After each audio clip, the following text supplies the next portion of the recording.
मैं तुहाड़ा वीर डॉक्टर हरीश मल्होत्रा अज फिर तुहाडे लई हफ्तावारी प्रोग्राम सोच दा सफर लैके हाजिर हाँ। अज बड़ा महत्वपूर्ण दिन है। अज 28 सितंबर 2021 है ते अज साडे महान शहीद भगत सिंह दा जन्मदिन है। ते अज मैं किसी भी किताब विचों कोई लेख नहीं अपना पढ़ना, ना मैं अपनी कोई हथ लिखत जिहड़ा कोई रीसेंटली लेख लिखा हो वही पढ़ना है। अज सिर्फ तुहाड़ियां मैं कॉल्स सारे प्रोग्राम में लैणियां ते तुसीं वध तो वध टैलीफोन कॉल्स करके आपां इस प्रोग्राम नूं कामयाब बनाउणा ताकि भगत सिंह बारे आपां खुल के गल कर सकीए, उन्हां दे जीवन बारे, उन्हां दी पोलीटिकल थिंकिंग बारे, उन्हां दी सोशल थिंकिंग बारे, उन्हां दे यानी कि जिहड़े वक्रे वक्रे एस्पैक्ट्स हैगे आ, रिलीजियस एस्पैक्ट्स यानी कि जिहड़े भी एस्पैक्ट्स उन्हां एस्पैक्ट्स यानी कि उन्हां दे है जिन्हां विषयां बारे आपां गल कर सकदे उन्हां दी जिंदगी बारे। सिर्फ छोटी जी उम्र विच ही 23.5 साल की उम्र दे विच ही सानूं विछोड़ा दे गए, पर वो इन्ना कुछ कर गए जिहदे बारे बहुत सारी किताबां लिखी होईयां हैगियां, जिहदे बारे बहुत कुछ कहा जा सकता हैगा, जिहदा कि बहुत बड़ा नाम हैगा। सो मैं समझ ला भी अज दा दिन उन्हां दी याद दे विच पूरा समर्पित मैं करना चाहुंदा। तो सारे टैलीफोन लाइन जिहड़ियां हुण तो खुल्लियां हैगियां, टैलीफोन जिहड़ा हैगा तुसीं 0300 770 2246 कॉल करके अपनी जिहड़ा टैलीफोन हैगी वो लाइन अप करा सकते हैं। तो जे तुसीं टैलीफोन इंग्लैंड तो बाहर तो कर रहे हैं तो फिर तुहानूं 0044 नंबर लाना पऊगा, फिर सारा नंबर 0044 300 770 2246 नंबर घुमाना पऊगा। तो जिस तरह मैं गल की सी कि भगत सिंह, हाँ जी, प्रोफैसर सुरिंदर धंजल जिहड़े हैगे आ वो मेरे नाल जुड़े हैगे आ कैनेडा तो। तो मैं प्रोफैसर सुरिंदर धंजल बारे थोड़ी जी पहला जानकारी देनी चाहना। ये एक बहुत वधिया कवि भी है तो चिंतक भी। तो इन्हां ने 2 PhDs कीतियां हैगियां, एक कंप्यूटर साइंस दे विच ते दूसरी पंजाबी दे विच, ते 2 ही इन्होंने मास्टर्स डिग्री भी कीतियां हैगियां, एक इलैक्ट्रीकल इंजीनियरिंग विच ते दूसरी जिहड़ी है वो कंप्यूटेशन दे विच। Professor Surinder Dhanjal computing science जिहड़ी हैगी है कैनेडियन यूनीवर्सिटीज़ विच पिछले 31 साल तो पढ़ा रहे हैगे आ। ते सुरिंदर धंजल हुणी has been honoured with the distinction of professor emeritus by Thompson Rivers University Kamloops in June 2017। He is the founding editor of literary and cultural Canadian Punjabi magazine Watano Dur, started in July 1973. He is the convener of the Pash Memorial International Trust, Pash Yadgari Kamantri Trust, since Pash assassination in 1988. He has published and edited 7 books of Punjabi poetry and criticism. The latest book जिहड़ी हैगी आ वो poetry दी है, कविता दी लाट। तो आपां इन्हां तो जिहड़ा हैगा भगत सिंह बारे बहुत सारे सवाल भी पुछांगे तो इन्हां तो पुछदे हैगे भी उन्हां दे पोलीटिकल व्यूज़ की सीगे, रिलीजियस व्यूज़ की सीगे, सोशल व्यूज़ की सीगे। तो प्रोफैसर सुरिंदर धंजल जी तुहाडा वैलकम। तुसीं कैनेडा तो टैलीफोन कॉल जिन कीती हैगी आ ते मैं तुहाडा इनके वैलकम करदा। तो मोमी जी मैं तुहानूं कहना चाहुंदा कि तुसीं उन्हां दी कॉल जिहड़ी हैगी आ हुण तो ही ऑन कर दिओ। हेलो जी सुरिंदर जी की हाल तुहाडा? बिल्कुल ठीक वीर हरीश मल्होत्रा, ते मेरी आवाज़ ठीक पहुंच रही है तुहानूं? बिल्कुल ठीक है। तो भगत सिंह बारे तुसीं की कहना चाहोगे, उन्हां दे पोलीटिकल व्यूज़, उन्हां दे सोशल एस्पैक्ट्स बारे, उन्हां दे रिलीजियस व्यूज़ बारे की कहना चाहोगे?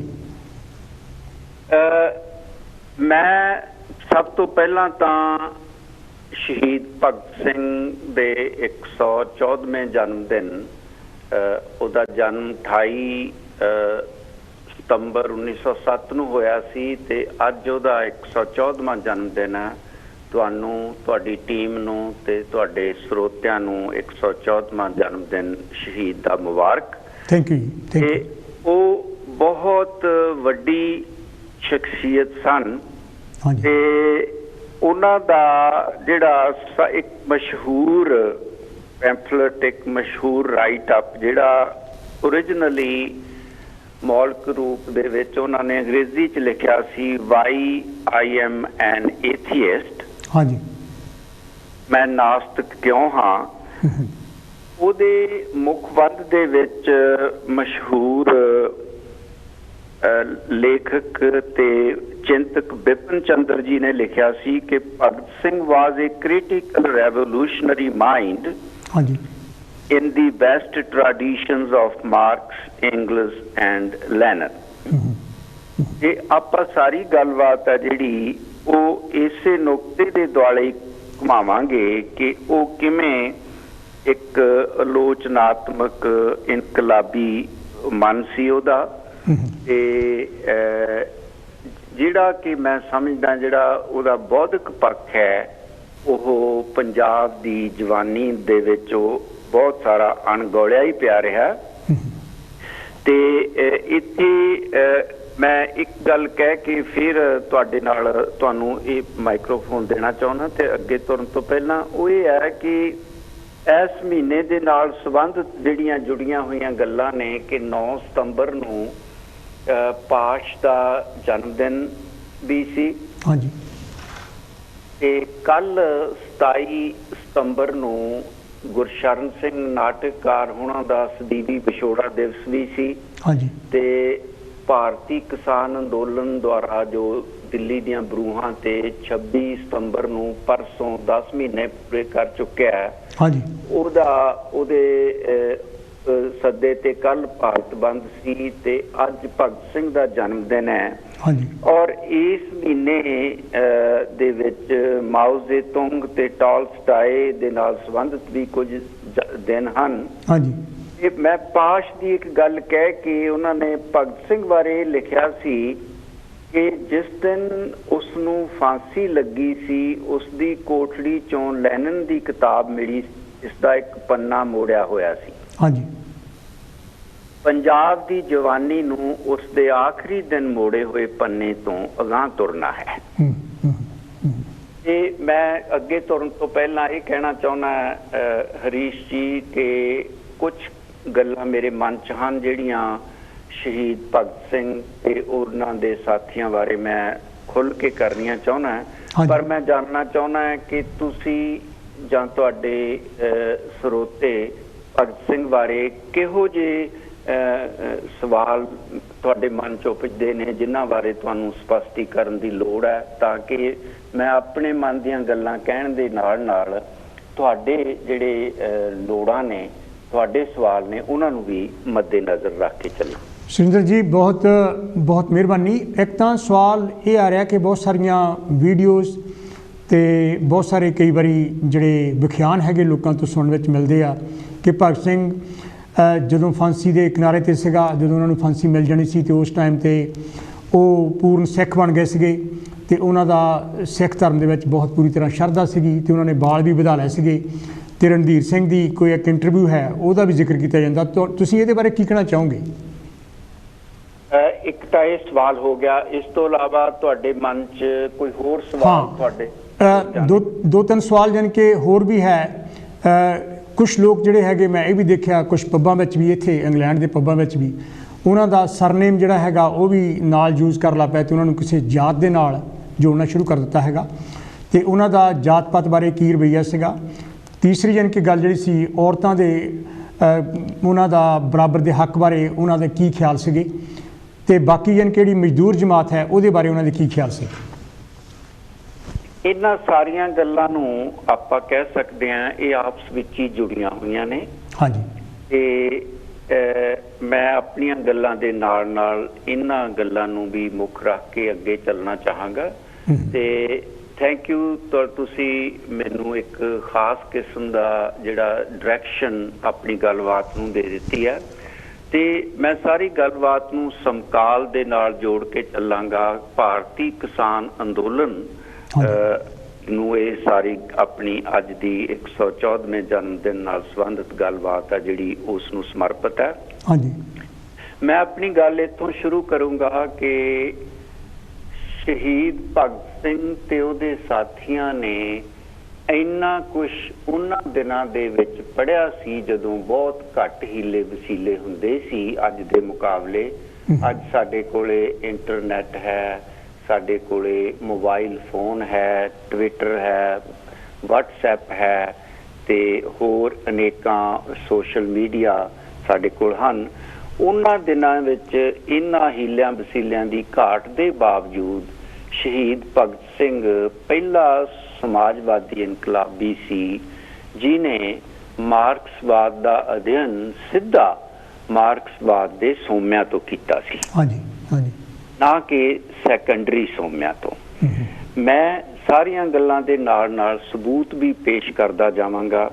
ਮੈਂ ਆਪਣੀ ਗੱਲ ਇੱਥੋਂ ਸ਼ੁਰੂ ਕਰਨੀ ਚਾਹਾਂਗਾ ਕਿ ਜੇ ਤੁਸੀਂ ਸ਼ਹੀਦ ਭਗਤ ਸਿੰਘ ਨੂੰ ਸਮਝਣਾ ਚਾਹੁੰਦੇ ਹੋ ਤਾਂ ਉਹਦੀਆਂ ਸਾਰੀਆਂ ਲਿਖਤਾਂ ਜੇ ਤੁਸੀਂ ਨਹੀਂ ਪੜ੍ਹ ਸਕਦੇ ਜਾਂ ਨਹੀਂ ਪੜ੍ਹਨਾ ਚਾਹੁੰਦੇ ਤਾਂ ਸ਼ਹੀਦ ਭਗਤ ਸਿੰਘ ਦੇ ਭਾਣਜੇ ਬੀਬੀ ਅਮਰ ਕੌਰ ਦੇ ਬੇਟੇ ਪ੍ਰੋਫੈਸਰ ਜਗਮੋਹਨ ਸਿੰਘ, ਉਹਨਾਂ ਨੇ ਸ਼ਹੀਦ ਭਗਤ ਸਿੰਘ ਅਤੇ ਉਹਨਾਂ ਦੇ ਸਾਥੀਆਂ ਦੀਆਂ ਲਿਖਤਾਂ ਨਾਮ ਦੀ ਇੱਕ ਕਾਫੀ ਵੱਡੀ ਪੁਸਤਕ ਸੰਪਾਦਿਤ ਕੀਤੀ,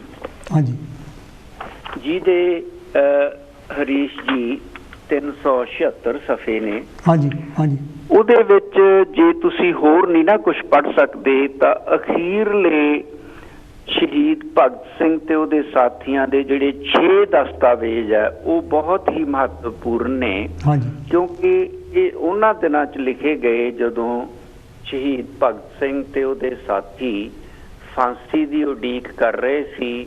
ਤੇ ਇਹ ਪਹਿਲਾ ਉਹ ਜਿਹੜੇ ਉਹ 6 ਦਸਤਾਵੇਜ਼ ਜਿਨ੍ਹਾਂ ਦੀ ਮੈਂ ਗੱਲ ਕੀਤੀ ਹੈ ਉਹਨਾਂ ਵਿੱਚ ਉਹ ਸਭ ਤੋਂ ਪਹਿਲਾ ਮਹੱਤਵਪੂਰਨ ਦਸਤਾਵੇਜ਼ ਹੈ ਮੈਂ ਨਾਸਤਿਕ ਕਿਉਂ ਹਾਂ, ਜਿਹੜਾ ਅੰਗਰੇਜ਼ੀ ਸੀ Why I am an Atheist।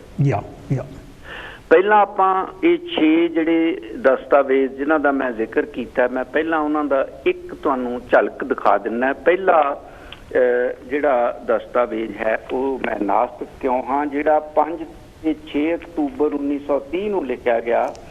ਇਸ ਤਰੀਕ ਦੀ ਇਹ ਮਹੱਤਤਾ ਹੈ ਕਿ ਇਹ ਪੈਂਫਲੇਟ, ਇਹ ਆਰਟੀਕਲ ਸੰਤ ਰਣਧੀਰ ਸਿੰਘ ਨਾਰੰਗਵਾਲ ਦੇ ਨਾਲ ਜੇਲ੍ਹ ਦੇ ਵਿੱਚ ਜਿਹੜੀ ਸ਼ਹੀਦ ਭਗਤ ਸਿੰਘ ਦੀ ਮੁਲਾਕਾਤ ਹੋਈ ਸੀ। ਮੈਂ ਸ਼ਹੀਦ ਸ਼ਬਦ ਇੱਥੇ ਵਰਤ ਰਿਹਾ ਸਤਿਕਾਰ ਵਜੋਂ। ਤੇ ਆਫ ਕੋਰਸ ਜਦੋਂ ਉਹਦੀ ਮੁਲਾਕਾਤ ਹੋਈ ਹੈ ਉਦੋਂ ਉਹ ਸ਼ਹੀਦ ਨਹੀਂ ਸੀ, ਪਰ ਸ਼ਹੀਦ ਇੰਨਾ ਮੂੰਹ ਚੜ ਚੁੱਕਿਆ ਕਿ ਸ਼ਹੀਦ ਤੋਂ ਬਗੈਰ ਅਸੀਂ ਭਗਤ ਸਿੰਘ ਬਾਰੇ ਸੋਚ ਵੀ ਨਹੀਂ ਸਕਦੇ। ਸੋ ਇੱਕ ਤਰ੍ਹਾਂ ਨਾਲ ਮੈਂ ਨਾਸਤਿਕ ਕਿਉਂ ਹਾਂ ਲੇਖ ਜਿਹੜਾ ਇਹ ਉਹਨਾਂ ਸਵਾਲਾਂ ਦਾ ਜਵਾਬ ਸੀ ਜਿਹੜੇ ਸੰਤ ਰਣਧੀਰ ਸਿੰਘ ਨੇ ਉਠਾਏ ਸੀ ਮੁਲਾਕਾਤ ਦੇ ਸਮੇਂ। ਦੂਜਾ ਦਸਤਾਵੇਜ਼ ਹੈ ਕਿ ਕਿਸੇ ਵੀ ਇਤਿਹਾਸਕ ਦਸਤਾਵੇਜ਼ ਨੂੰ ਕਿਵੇਂ ਪਰਖਿਆ ਜਾਵੇ। ਇਹ ਵੀ ਆਪਣੇ ਆਪ ਮਹੱਤਵਪੂਰਨ ਜਿਹੜਾ ਦਸਤਾਵੇਜ਼ ਹੈ।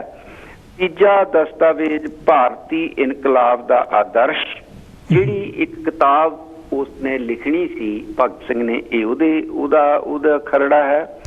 ਫਿਰ ਇਨਕਲਾਬੀ ਪ੍ਰੋਗਰਾਮ ਦਾ ਖਰੜਾ ਤੇ ਅਖੀਰਲੇ 2 ਦਸਤਾਵੇਜ਼ ਫਾਂਸੀ ਤੋਂ 3 ਦਿਨ ਪਹਿਲਾਂ ਪੰਜਾਬ ਦੇ ਗਵਰਨਰ ਦੇ ਨਾਮ ਇੱਕ ਖੱਤ ਲਿਖਿਆ, ਜੰਗ ਅਜੇ ਜਾਰੀ ਹੈ, ਭਗਤ ਸਿੰਘ ਰਾਜਗੁਰੂ ਤੇ ਸੁਖਦੇਵ ਨੇ। ਤੇ ਅਖੀਰਲਾ ਉਹਦਾ ਬਿਆਨ, ਮੈਂ ਹਿੰਦੁਸਤਾਨ ਦੇ ਇਨਕਲਾਬ ਦਾ ਚਿੰਨ੍ਹ ਬਣ ਗਿਆ, ਇਹ ਫਾਂਸੀ ਤੋਂ 1 ਦਿਨ ਪਹਿਲਾਂ ਦਾ ਲਿਖਿਆ ਦਸਤਾਵੇਜ਼ ਹੈ 22 ਮਾਰਚ ਦਾ। ਤੋ ਇਹ 6 ਜਿਹੜੇ ਮੈਂ ਦਸਤਾਵੇਜ਼ ਜਿਨ੍ਹਾਂ ਦਾ ਜ਼ਿਕਰ ਕੀਤਾ ਇਹ ਭਗਤ ਸਿੰਘ ਤੇ ਉਹਦੇ ਸਾਥੀਆਂ ਦੇ ਆਖਰੀ 6 ਦਸਤਾਵੇਜ਼ ਨੇ ਜਿਨ੍ਹਾਂ 'ਚ ਉਹਨਾਂ ਦੇ ਵਿਚਾਰਾਂ ਦੇ ਬਦਲਣ ਦਾ ਜੇ ਕੋਈ ਮੌਕਾ ਸੀ ਤੇ ਉਹ ਖੁੰਝ ਚੁੱਕਿਆ ਸੀ ਤੇ ਉਹਨਾਂ ਦੇ ਵਿਚਾਰ ਪੂਰੇ ਪਕਰੌੜ ਤੇ ਆਪਣੀ ਸਿਖਰ ਤੇ ਪਹੁੰਚ ਚੁੱਕੇ ਸੀ। Thank you. ਹਾਂਜੀ ਵਧੀਆ। ਹੁਣ ਆਪਾਂ ਆਉਂਦੇ ਹਾਂ ਕਿ ਜਿਹੜਾ Why I am an Atheist, ਉਹਦੇ ਵਿੱਚ ਅੱਗੇ ਤੁਰਨ ਤੋਂ ਪਹਿਲਾਂ ਜੇ ਅਸੀਂ 2 ਭਗਤ ਸਿੰਘ ਦੀਆਂ ਗੱਲਾਂ ਇੱਥੇ ਸਪਸ਼ਟ ਕਰ ਦਈਏ। ਇੱਕ ਤਾਂ ਇਹ ਹੈ ਕਿ ਇਸ ਭਗਤ ਸਿੰਘ ਨੇ ਇਸ ਲੇਖ ਦੇ ਵਿੱਚ ਕਿਹਾ ਕਿ criticism and independent thinking are the 2 indispensable qualities of a revolutionary। ਜਿਹਦਾ ਭਾਵ ਹੈ ਕਿ ਆਲੋਚਨਾ ਤੇ ਸੁਤੰਤਰਤਾ ਇੱਕ ਇਨਕਲਾਬੀ ਦੇ 2 ਮਹੱਤਵਪੂਰਨ ਤੇ ਮੁੱਢਲੇ ਮਹੱਤਵਪੂਰਨ ਗੁਣ ਹਨ। ਤੇ ਅਗਲੀ ਗੱਲ ਉਹਨਾਂ ਨੇ ਇਹ ਕਹੀ ਹੈ ਕਿ any man who stands for progress has to criticize, disbelieve and challenge every item of the old faith. इसका भाव है कि जिहड़ा भी मनुख प्रगति दा प्रोग्रेस दा हामी है ਉਹਨੂੰ ਪੁਰਾਣੀ ਹਰੇਕ ਗੱਲ ਨੂੰ ਆਲੋਚਨਾ ਕਰਨੀ ਪਊਗੀ, ਉਹਨੂੰ ਚੈਲੰਜ ਕਰਨਾ ਪਊਗਾ ਤੇ ਉਹਦੇ ਪੁਰਾਣੇ ਵਿਸ਼ਵਾਸਾਂ ਨੂੰ ਢਾਹ ਢੇਰੀ ਕਰਕੇ ਨਵੇਂ ਵਿਸ਼ਵਾਸਾਂ ਦੀ ਉਸਾਰੀ ਕਰਨੀ ਪਵੇਗੀ।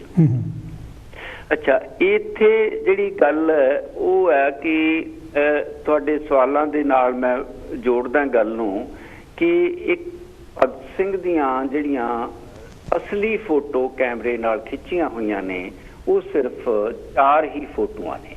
ਹਾਂਜੀ। ਜਿਨ੍ਹਾਂ ਵਿੱਚ ਇੱਕ ਫੋਟੋ ਦੇ ਬਚਪਨ ਦੀ ਹੈ। ਹਾਂਜੀ। ਇੱਕ ਫੋਟੋ ਜਿਹਦੇ ਵਿੱਚ ਭਗਤ ਸਿੰਘ ਦੇ ਪੱਗ ਬੰਨੀ ਹੋਈ ਹੈ ਤੇ ਸਾਈਡ ਤੇ ਤੁਰਲਾ ਜਿਹਾ ਨਜ਼ਰ ਆਉਂਦਾ ਹੈ, ਉਹ ਭਗਤ ਸਿੰਘ ਦੀ ਇੱਕ ਨਾਟਕ ਕਲੱਬ, ਇੱਕ ਡਰਾਮਾ ਕਲੱਬ ਦੇ ਸਮੇਂ ਖਿੱਚੀ ਹੋਈ ਫੋਟੋ ਹੈ, ਉਹ ਜਿਹਦੇ ਵਿੱਚ ਭਗਤ ਸਿੰਘ ਨੇ ਕੋਈ ਰੋਲ ਅਦਾ ਕੀਤਾ ਸੀ। ਤੇ ਤੀਸਰੀ ਜਿਹੜੀ ਫੋਟੋ ਹੈ ਉਹ ਜਿਹੜੀ ਜਿਹਨੂੰ ਬਹੁਤ ਸਾਰੇ ਲੋਕ ਭਰਮ ਭੁਲੇਖੇ ਖੜੇ ਕਰਨ ਲਈ ਵਰਤਦੇ ਆ, ਉਹ ਫੋਟੋ ਅਸਲ ਵਿੱਚ ਜਿੱਥੇ ਭਗਤ ਸਿੰਘ ਦੀ ਪੁੱਛਗਿੱਛ ਕੀਤੀ ਜਾ ਰਹੀ ਹੈ DSP ਵੱਲੋਂ, ਜਿਹਦਾ ਨਾਮ ਗੋਪਾਲ ਸਿੰਘ ਸੀ। ਇਹ ਫੋਟੋ ਜਿੱਥੇ ਭਗਤ ਸਿੰਘ ਦੇ ਸਿਰ ਤੇ ਜੂੜਾ ਕੀਤਾ ਹੋਇਆ, ਨੰਗਾ ਸਿਰ ਹੈ, ਬਿਲਕੁਲ, ਇਹ ਭਗਤ ਸਿੰਘ ਮੰਜੇ ਤੇ ਬੈਠਾ ਤੇ ਉਹਦੇ ਨਾਲ ਇੱਕ ਪੱਗ ਵਾਲਾ ਕੋਈ ਜਿਹੜਾ ਸ਼ਖਸੀਅਤ ਬੈਠੀ ਹੈ। ਉਹਦੇ ਬਾਰੇ ਜਿਹੜੇ ਕੁਝ ਲੋਕ ਇਹ ਭਰਮ ਭੁਲੇਖੇ ਪ੍ਰਚਾਰਦੇ ਰਹਿੰਦੇ ਆ ਕਿ ਇਹ ਸੰਤ ਰਣਧੀਰ ਸਿੰਘ ਸੀਗੇ ਜਿਨ੍ਹਾਂ ਦੇ ਪ੍ਰਭਾਵ ਹੇਠ ਭਗਤ ਸਿੰਘ ਨੇ ਸਿੱਖ ਸਜਣਾ ਮੰਨ ਲਿਆ ਸੀ। ਬਿਲਕੁਲ ਬਿਲਕੁਲ। ਇਹ ਗੱਲ ਸਪਸ਼ਟ ਹੋ ਕੇ ਸਾਹਮਣੇ ਆ ਚੁੱਕੀ ਹੈ ਕਿ ਇਹ ਫੋਟੋ ਵਿੱਚ ਉਹ ਭਾਈ ਸਾਹਿਬ ਸੰਤ ਰਣਧੀਰ ਸਿੰਘ ਨਹੀਂ ਹਨ, ਬਲਕਿ ਗੋਪਾਲ ਸਿੰਘ ਪੰਨੂ DSP CID ਲਾਹੌਰ ਹਨ। ਇਹ ਫੋਟੋ ਜਦੋਂ ਭਗਤ ਸਿੰਘ ਨੂੰ ਦੁਸਹਿਰਾ ਬੰਬ ਕੇਸ ਦੇ ਵਿੱਚ ਗ੍ਰਿਫਤਾਰ ਕੀਤਾ ਗਿਆ ਸੀ 1927 ਦੇ ਵਿੱਚ, ਤਾਂ ਉਦੋਂ ਭਗਤ ਸਿੰਘ ਦੀ ਰੇਲਵੇ ਪੁਲਿਸ ਸਟੇਸ਼ਨ ਲਾਹੌਰ ਤੇ ਜਦੋਂ ਪੁੱਛਗਿੱਛ ਹੋ ਰਹੀ ਸੀ, ਇਹ ਉਦੋਂ ਦੀ ਫੋਟੋ ਹੈ। ਇਹ ਇਨਕਲਾਬੀ ਮਿਲਖਾ ਸਿੰਘ ਨਿੱਜਰ ਨੇ ਜਿਹੜੇ ਖੁਦ ਬੱਬਰ ਲਹਿਰ ਨਾਲ ਜੁੜੇ ਹੋਏ ਸੀ, ਭਗਤ ਸਿੰਘ ਦੇ ਭਰਾ ਨੂੰ ਇਹ ਦੇ ਦਿੱਤੀ ਸੀ ਔਰ ਉਦੋਂ ਬਾਅਦ ਇਹ ਇਤਿਹਾਸ ਦਾ ਅੰਗ ਬਣੀ ਹੈ। ਸੋ ਇਹ ਭੁਲੇਖਾ ਹਮੇਸ਼ਾ ਲਈ ਦੂਰ ਹੋ ਜਾਣਾ ਚਾਹੀਦਾ ਕਿ ਭਗਤ ਸਿੰਘ ਦੇ ਨਾਲ ਜਿਹੜੇ ਬੈਠੇ ਹੈ ਭਾਈ ਸਾਹਿਬ ਉਹ ਸੰਤ ਰਣਧੀਰ ਸਿੰਘ ਜੀ ਹਨ। ਤੇ ਦੂਜੀ ਗੱਲ ਹੈ ਕਿ ਸੰਤ ਰਣਧੀਰ ਸਿੰਘ ਨਾਲ ਉਹਨਾਂ ਦੀ ਮੁਲਾਕਾਤ ਹੋਈ ਹੈ ਜ਼ਰੂਰ। ਉਹ ਕਦੋਂ ਹੋਈ ਹੈ? ਉਹ ਮੁਲਾਕਾਤ ਹੋਈ ਹੈ ਕੁਝ ਦਿਨ ਪਹਿਲਾਂ ਉਹਨਾਂ ਦੀ ਜਿਹੜਾ ਸਾਂਡਰਸ ਕਤਲ ਕੇਸ ਦਾ ਫੈਸਲਾ ਹੋਣ ਤੋਂ 2-3 ਦਿਨ ਪਹਿਲਾਂ ਉਹਨਾਂ ਦੀ ਮੁਲਾਕਾਤ ਹੋਈ ਸੀ, ਜਿਹਦੇ ਵਿੱਚ ਉਹਨਾਂ ਨੇ ਪਹਿਲਾਂ ਸੰਤ ਰਣਧੀਰ ਸਿੰਘ ਨੇ ਮਿਲਣ ਤੋਂ ਇਨਕਾਰ ਕਰ ਦਿੱਤਾ ਸੀ ਭਗਤ ਸਿੰਘ ਨੂੰ ਕਿ ਮੈਂ ਨਹੀਂ ਤੈਨੂੰ ਮਿਲਣਾ ਕਿਉਂਕਿ ਤੂੰ ਵਾਲ ਕਟਾ ਦਿੱਤੇ ਨੇ। ਭਗਤ ਸਿੰਘ ਨੇ ਉਹਦੇ ਜਵਾਬ ਦੇ ਵਿੱਚ ਲਿਖ ਕੇ ਭੇਜਿਆ ਨੋਟ ਕਿ ਭਾਈ ਸਾਹਿਬ ਮੈਂ ਇੱਕ ਗਦਰ ਲਹਿਰ ਦੇ ਇਨਕਲਾਬੀ ਵਜੋਂ ਤੁਹਾਡਾ ਸਤਿਕਾਰ ਕਰਦਾ, ਇੱਕ ਗੁਰਸਿੱਖ ਹੋਣ ਦੇ ਨਾਤੇ ਵੀ ਤੁਹਾਡਾ ਸਤਿਕਾਰ ਕਰਦਾ ਤੇ ਮੈਂ ਵੀ ਸਿੱਖਾਂ ਦੇ ਘਰ ਜੰਮਿਆ, ਮੈਂ ਸਿੱਖੀ ਦੀ ਬੰਦ ਕਟਵਾਉਣ ਦੀ ਰਵਾਇਤ ਦਾ ਕਾਇਲ ਹਾਂ। ਹਾਲੇ ਤਾਂ ਮੈਂ ਆਪਣੇ ਦੇਸ਼ ਦੀ ਖਾਤਰ ਸਿਰਫ ਕੇਸ ਹੀ ਕਟਾਏ ਆ, ਜਦੋਂ ਲੋੜ ਪਈ ਮੈਂ ਸਿਰ ਵੀ ਕਟਾਊਂਗਾ ਤੇ ਪਰ ਮੈਨੂੰ ਇਸ ਗੱਲ ਦਾ ਅਫਸੋਸ ਰਹੂਗਾ ਕਿ ਤੁਹਾਡੇ ਵਰਗੇ ਗੁਰਸਿੱਖ ਨੇ ਮੈਨੂੰ ਸਿਰਫ ਇਸ ਕਰਕੇ ਮਿਲਣ ਤੋਂ ਇਨਕਾਰ ਕਰ ਦਿੱਤਾ ਕਿ ਮੈਂ ਆਜ਼ਾਦੀ ਸੰਗਰਾਮ ਦੀਆਂ ਲੋੜਾਂ ਕਰਕੇ ਵਾਲ ਕਟਾ ਦਿੱਤੇ ਸੀ। ਸੋ ਇਹ ਇੰਨੀ ਸ਼ਕਤੀਸ਼ਾਲੀ ਇਹ ਭਗਤ ਸਿੰਘ ਦਾ ਬਿਆਨ ਸੀ ਕਿ ਸੰਤ ਰਣਧੀਰ ਸਿੰਘ ਜੋ ਕਿ ਖੁਦ ਗਦਰੀ ਇਨਕਲਾਬੀ ਸੀ, ਗਦਰ ਲਹਿਰ ਦੇ ਵਿੱਚ ਉਹ ਕਰਤਾਰ ਸਿੰਘ ਸਰਾਭਾ ਹੋਣਾ ਵਾਲੀ ਗਦਰ ਲਹਿਰ ਦੇ ਉਹ ਇਨਕਲਾਬੀ ਸੀ ਤੇ ਉਹਨਾਂ ਦੇ ਮਨ ਤੇ ਬੜਾ ਗੰਭੀਰ ਅਸਰ ਹੋਇਆ ਤੇ ਉਹਨਾਂ ਨੇ ਭਗਤ ਸਿੰਘ ਨੂੰ ਮਿਲਣ ਦੀ ਹਾਮੀ ਭਰ ਦਿੱਤੀ। ਜਿੱਥੇ ਇਹ ਸਵਾਲ ਜਵਾਬ ਹੋਏ ਤੇ ਉਹਨਾਂ ਨੇ ਸਵਾਲ ਉਠਾਏ ਕਿ ਤੈਨੂੰ ਸਿੰਘ ਸੱਜ ਜਾਣਾ ਚਾਹੀਦਾ, ਤੇ ਜੇ ਤੂੰ ਭਗਤ ਸਿੰਘ ਨੇ ਇਸ ਗੱਲ ਤੋਂ ਜਦੋਂ ਇਨਕਾਰ ਕੀਤਾ ਤਾਂ ਉਹਨਾਂ ਨੇ ਕੁਝ ਇਸ ਤਰ੍ਹਾਂ ਦੀਆਂ ਗੱਲਾਂ ਕਹੀਆਂ ਕਿ ਤੇਰੇ ਵਿੱਚ ਸ਼ਾਇਦ ਕੁਝ ਹੈਂਕੜ ਹੈ ਤੇ ਤੂੰ ਤਾਂ ਨਹੀਂ ਰੱਬ ਨੂੰ ਮੰਨਦਾ। ਤੇ ਜਦੋਂ ਤੁਸੀਂ ਇਸ ਲੇਖ ਨੂੰ ਧਿਆਨ ਨਾਲ ਪੜ੍ਹਦੇ ਹੋ ਉਹਦੇ 'ਚ ਜਵਾਬ ਦਿੱਤਾ ਹੋਇਆ ਅਸਲ ਵਿੱਚ ਇਹ ਸਾਰਾ ਜਿਹੜਾ ਮੈਂ ਨਾਸਤਿਕ ਕਿਉਂ ਹਾਂ ਇਹ ਸੰਤ ਰਣਧੀਰ ਸਿੰਘ ਦੇ ਵਿਚਾਰਾਂ ਦਾ ਉੱਤਰ ਹੈ। ਤੇ ਜੀ ਇਸ ਕਰਕੇ ਕੋਈ ਸਵਾਲ ਹੀ ਨਹੀਂ ਪੈਦਾ ਹੁੰਦਾ ਕਿ ਭਗਤ ਸਿੰਘ ਬਦਲ ਕੇ ਸਿੰਘ ਸੱਜ ਗਿਆ ਸੀ ਜਾਂ ਉਹਨੇ ਫੈਸਲਾ ਕਰ ਲਿਆ ਸੀ। ਇੱਥੇ ਵੀਰ ਹਰੀਸ਼ ਮੈਂ ਇੱਕ ਗੱਲ ਬੜੀ ਸਪਸ਼ਟ ਕਹਿ ਦਿਆਂ ਕਿ ਭਗਤ ਸਿੰਘ ਇੰਨਾ ਦ੍ਰਿੜ ਵਿਸ਼ਵਾਸੀ ਇਨਕਲਾਬੀ ਸੀ, ਜੇ ਉਹਦੇ ਵਿਚਾਰਾਂ ਵਿੱਚ ਸੱਚਮੁੱਚ ਤਬਦੀਲੀ ਆ ਜਾਂਦੀ ਤਾਂ ਉਹ ਇੰਨਾ ਇਮਾਨਦਾਰ ਸੀ ਕਿ ਉਹਨੇ ਲਿਖ ਕੇ ਇਹ ਸਾਨੂੰ ਦੱਸ ਦੇਣਾ ਸੀ। ਕਿਉਂਕਿ ਆਹ ਜਿਹੜਾ ਲੇਖ ਹੈ ਇਹ ਸੰਤ ਰਣਧੀਰ ਸਿੰਘ ਨਾਲ ਮੁਲਾਕਾਤ ਤੋਂ ਬਾਅਦ ਲਿਖਿਆ ਗਿਆ ਤੇ 5 ਅਕਤੂਬਰ ਨੂੰ, ਜਦਕਿ 7 ਅਕਤੂਬਰ ਨੂੰ ਸਾਂਡਰਸ ਕਤਲ ਕੇਸ ਦਾ ਫੈਸਲਾ ਹੋਇਆ। ਸੋ ਜੇ ਭਗਤ ਸਿੰਘ ਨੇ ਆਪਣੇ ਵਿਚਾਰ ਬਦਲ ਲਏ ਹੁੰਦੇ ਤਾਂ ਉਹਨੇ ਲਿਖ ਕੇ ਰੱਖ ਜਾਣਾ ਸੀ ਕਿ ਮੈਂ ਆਪਣੇ ਵਿਚਾਰ ਬਦਲ ਲਏ ਨੇ। ਪਰ ਭਗਤ ਸਿੰਘ ਨੇ ਪਹਿਲਾਂ ਨਾਲੋਂ ਵੀ ਦ੍ਰਿੜਤਾ ਦੇ ਨਾਲ ਜੇ ਗੱਲ ਕਹੀ ਹੈ ਕਿ ਮੈਂ ਨਾਸਤਿਕ ਕਿਉਂ ਹਾਂ, ਤਾਂ ਇਹ ਆਪਣੇ ਆਪ ਹੀ ਇਹਨਾਂ ਗੱਲਾਂ ਦਾ ਜਵਾਬ ਹੈ ਜਿਹੜੇ ਸਵਾਲ ਤੁਸੀਂ ਲੋਕਾਂ ਦੇ ਹਵਾਲੇ ਨਾਲ ਉਠਾਏ। ਤੇ ਆਪਣੇ ਸੁਰਿੰਦਰ ਜੀ ਮਜ਼ਦੂਰ ਜਮਾਤ ਦੇ ਹੱਕ ਦੀ ਗੱਲ ਤੇ ਜਾਤ ਪਾਤ ਦੇ ਖਿਲਾਫ ਦੀ ਗੱਲ, ਉਹਦੇ ਬਾਰੇ ਭਗਤ ਸਿੰਘ ਹੁਣਾਂ ਦੇ ਕੀ ਵਿਚਾਰ ਸੀ? ਉਹਦੇ ਬਾਰੇ ਵੀ ਬੜੇ ਸਪਸ਼ਟ ਨੇ ਉਹ ਕਿ ਦੋ ਜਿਹੜੇ ਭਗਤ ਸਿੰਘ ਹੁਣਾਂ ਦੇ ਲੇਖ ਹੈ, ਇੱਕ ਹੈ ਮਜ਼ਹਬ ਅਤੇ ਸਾਡੀ ਆਜ਼ਾਦੀ ਦੀ ਜੰਗ, ਬਿਲਕੁਲ। ਦੂਸਰਾ ਲੇਖ ਹੈ ਧਰਮਵਾਰ ਭਾਵ ਕਿ ਫਿਰਕੂ ਫਸਾਦ ਤੇ ਉਹਨਾਂ ਦਾ ਇਲਾਜ। ਹਾਂਜੀ ਹਾਂਜੀ। ਇਹਨਾਂ ਦੋਹਾਂ ਲੇਖਾਂ ਦੇ ਵਿੱਚ ਇੱਕ ਤਾਂ ਉਹ ਟਾਲਸਟਾਏ ਦੇ ਹਵਾਲੇ ਨਾਲ ਇਹ ਦੱਸਦੇ ਆ ਕਿ ਜਿਹੜਾ ਰਿਲੀਜਨ ਹੈ ਉਹਦੇ 3 ਹਿੱਸੇ ਹੁੰਦੇ ਨੇ, essentials of the religion, philosophy of religion ਤੇ ਰਿਚੁਅਲਸ ਆਫ ਰਿਲੀਜਨ। ਹਾਂਜੀ। ਤੇ ਜਿਹਦੇ ਵਿੱਚ ਉਹ ਸਪਸ਼ਟ ਕਰਦੇ ਆ ਕਿ ਜਿਹੜਾ ਅੰਧ ਵਿਸ਼ਵਾਸ ਹੈ ਕਿ ਜੇ ਫਿਲਾਸਫੀ ਆਫ ਰਿਲੀਜਨ ਜਿਹਨੂੰ ਉਹਨਾਂ ਨੇ ਦੂਜੀ ਗੱਲ ਕਿਹਾ ਤੇ ਰਿਚੁਅਲ ਆਫ ਰਿਲੀਜਨ ਜਿਹਨੂੰ ਉਹਨਾਂ ਨੇ ਮਜ਼ਹਬ ਬਾਰੇ ਤੀਜੀ ਗੱਲ ਕਿਹਾ, ਉਹ ਕਹਿੰਦੇ ਆ ਜੇ ਮਜ਼ਹਬ ਪਿਛਲੀ ਜਾਣੀ ਕਿ ਤੀਜੀ ਤੇ ਦੂਜੀ ਗੱਲ ਨਾਲ ਅੰਧ ਵਿਸ਼ਵਾਸ ਮਿਲਾ ਕੇ ਮਿਲਾਉਣ ਦਾ ਨਾਮ ਹੈ ਤਾਂ ਮਜ਼ਹਬ ਦੀ ਕੋਈ ਲੋੜ ਨਹੀਂ, ਕੱਲ ਨੂੰ ਨਹੀਂ ਅੱਜ ਹੀ ਉਡਾ ਦੇਣਾ ਚਾਹੀਦਾ। ਜੇ ਪਹਿਲੀ ਗੱਲ ਤੇ ਦੂਜੀ ਵਿੱਚ ਆਜ਼ਾਦ ਖਿਆਲੀ ਮਿਲਾ ਕੇ ਮਜ਼ਹਬ ਹੁੰਦਾ ਹੈ ਤਾਂ ਮੁਬਾਰਕ ਹੋਵੇ ਮਜ਼ਹਬ, ਜਿਹਦਾ ਭਾਵ ਹੈ ਕਿ ਜ਼ਰੂਰੀ ਗੱਲਾਂ ਜਿਹੜੀਆਂ ਸੱਚ ਬੋਲੋ, ਚੋਰੀ ਨਾ ਕਰੋ, ਗਰੀਬਾਂ ਦੀ ਸਹਾਇਤਾ ਕਰੋ, ਪਿਆਰ ਕਰੋ, ਇਸ ਤਰ੍ਹਾਂ ਦੇ ਜਿਹੜੇ ਐਸੈਂਸ਼ੀਅਲਸ ਆਫ ਰਿਲੀਜਨ ਹੈ ਇਹਦੇ ਨਾਲ ਭਗਤ ਸਿੰਘ ਦਾ ਕੋਈ ਮਤਭੇਦ ਨਹੀਂ ਸੀ। ਠੀਕ ਹੈ, ਠੀਕ ਹੈ। ਦੂਸਰੇ ਲੇਖ ਵਿੱਚ ਉਹ ਕਹਿੰਦੇ ਨੇ ਭਗਤ ਸਿੰਘ ਹੋਣੀ ਉਹਨਾਂ ਦਿਨਾਂ 'ਚ ਵੀਰ ਹਰੀਸ਼ ਅਖਬਾਰਾਂ ਹੀ ਹੁੰਦੀਆਂ ਸੀ ਹੁਣ ਵਾਂਗੂ ਜਿਵੇਂ ਵਿਕ ਚੁੱਕਿਆ ਜਿਹਨੂੰ ਆਪਾਂ ਗੋਦੀ ਮੀਡੀਆ ਕਹਿ ਰਹੇ ਹਾਂ। ਹਾਂਜੀ। ਰੇਡੀਓ ਟੀਵੀ ਉਦੋਂ ਇੰਨੇ ਜ਼ਿਆਦਾ ਪ੍ਰਚਲਿਤ ਨਹੀਂ ਸੀ ਹੋਏ। ਸੋ ਭਗਤ ਸਿੰਘ ਲਿਖ ਰਿਹਾ ਧਰਮਵਾਰ ਫਿਰਕੂ ਫਸਾਦ ਤੇ ਉਹਨਾਂ ਦਾ ਇਲਾਜ ਕਿ ਜਿਹੜੇ ਫਿਰਕੂ ਆਗੂ ਨੂੰ ਭੜਕਾਉਣ ਵਿੱਚ ਖਾਸ ਹਿੱਸਾ ਲੈਂਦੇ ਰਹੇ ਹਨ ਉਹ ਅਖਬਾਰਾਂ ਵਾਲੇ ਹਨ। ਠੀਕ ਹੈ, ਠੀਕ ਹੈ। ਸੋ ਇਹ ਤੁਹਾਡੇ ਜਾਤ ਪਾਤ ਵਾਲੇ ਸਵਾਲ ਦਾ ਜਿਹੜਾ ਜਵਾਬ ਹੈ ਕਿ ਜਾਤ ਪਾਤ ਅਸਲ ਵਿੱਚ ਕੋਈ ਭਗਤ ਸਿੰਘ ਦੀ ਨਿਗਾਹ ਵਿੱਚ ਕੋਈ ਇਸ ਦੀ ਕੋਈ ਹੋਂਦ ਨਹੀਂ ਸੀ। ਤੇ ਤੁਹਾਨੂੰ ਜੇ ਯਾਦ ਹੋਵੇ ਤੇ ਭਗਤ ਸਿੰਘ ਆਪਣੇ ਜਿਹੜਾ ਸੇਵਾਦਾਰ ਸੀ ਜੇਲ੍ਹ ਦੇ ਵਿੱਚ ਉਸ ਨੂੰ ਬੇਬੇ ਕਿਹਾ ਕਰਦਾ ਸੀ, ਜਿਸ ਤਰ੍ਹਾਂ ਮੇਰੀ ਬੇਬੇ ਨੇ ਛੋਟੇ ਹੁੰਦਿਆਂ ਮੇਰਾ ਮਲ ਮੂਤਰ ਚੁੱਕਿਆ, ਉਸੇ ਤਰ੍ਹਾਂ ਆ ਜਿਹੜਾ ਸੇਵਾਦਾਰ ਉਹ ਕਰ ਰਿਹਾ ਹੈ। ਸੋ ਭਗਤ ਸਿੰਘ ਨੇ ਕਦੇ ਵੀ ਜਾਤ ਪਾਤ ਨੂੰ ਪ੍ਰਮੁੱਖ ਨਹੀਂ ਰੱਖਿਆ ਤੇ ਉਹਨੇ ਇਸ ਲੇਖ ਵਿੱਚ ਹੀ ਕਿਹਾ ਕਿ ਅਖਬਾਰ ਨਵੀਸੀ ਦਾ ਪੇਸ਼ਾ ਜਿਹੜਾ ਕਦੇ ਬੜਾ ਉੱਚਾ ਸਮਝਿਆ ਜਾਂਦਾ ਸੀ ਅੱਜ ਬਹੁਤ ਹੀ ਗੰਦਾ ਹੋਇਆ ਹੈ। ਅਖਬਾਰਾਂ ਦਾ ਅਸਲੀ ਫਰਜ਼ ਤਾਂ ਵਿੱਦਿਆ ਦੇਣੀ, ਤੰਗ ਦਿਲੀ ਵਿੱਚੋਂ ਲੋਕਾਂ ਨੂੰ ਕੱਢਣਾ, ਤਵੱਸਵ ਦੂਰ ਕਰਨਾ, ਆਪਸ ਵਿੱਚ ਪ੍ਰੇਮ ਮਿਲਾਪ ਪੈਦਾ ਕਰਨਾ ਅਤੇ ਹਿੰਦੁਸਤਾਨ ਦੀ ਸਾਂਝੀ ਕੌਮੀਅਤ ਬਣਾਉਣਾ ਸੀ। ਪਰ ਇਹਨਾਂ ਨੇ ਆਪਣਾ ਫਰਜ਼ ਇਹਨਾਂ ਸਾਰੇ ਹੀ ਅਸੂਲਾਂ ਦੇ ਉਲਟ ਬਣਾ ਲਿਆ ਹੈ। ਇਹ ਸੁਰਿੰਦਰ ਜੀ ਜਿਹੜਾ ਸੇਵਾਦਾਰ ਸੀ ਉਹਨਾਂ ਨੂੰ ਤਾਂ ਮੈਂ ਜਾਣੀ ਕਿ ਜੋ ਕਿਉਂਕਿ ਮੈਂ ਵੀ ਸਾਰਾ ਲਿਟਰੇਚਰ ਪੜ੍ਹਿਆ ਭਗਤ ਸਿੰਘ ਦਾ ਤੇ ਉਹਦੇ ਵਿੱਚ ਉਹ ਇੱਥੋਂ ਤੱਕ ਵੀ ਕਿ ਮੈਂ ਇਹਦੇ ਤੋਂ ਰੋਟੀ ਯਾਨੀ ਕਿ ਖਾਣੀ ਚਾਹੁੰਦਾ ਲੈ ਵੀ ਇਹ ਰੋਟੀ ਮੈਨੂੰ ਬਣਾ ਕੇ ਦੇਵੇ।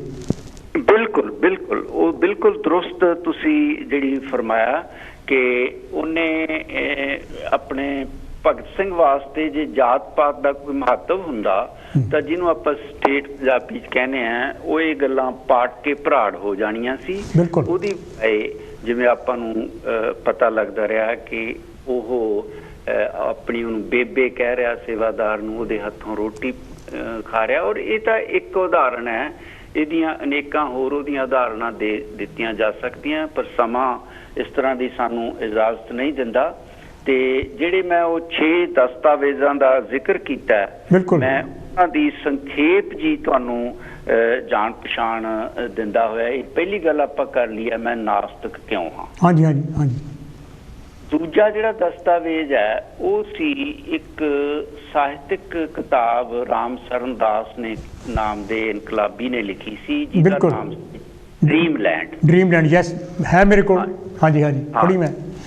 ड्रीमलैंड की भूमिका दे विच उत्थे सानू पता लगदा है कि भगत सिंह दा जिहड़ा ਸਾਹਿਤ प्रति भी बहुत ही उहदी शक्तिशाली पकड़ सी। बिल्कुल।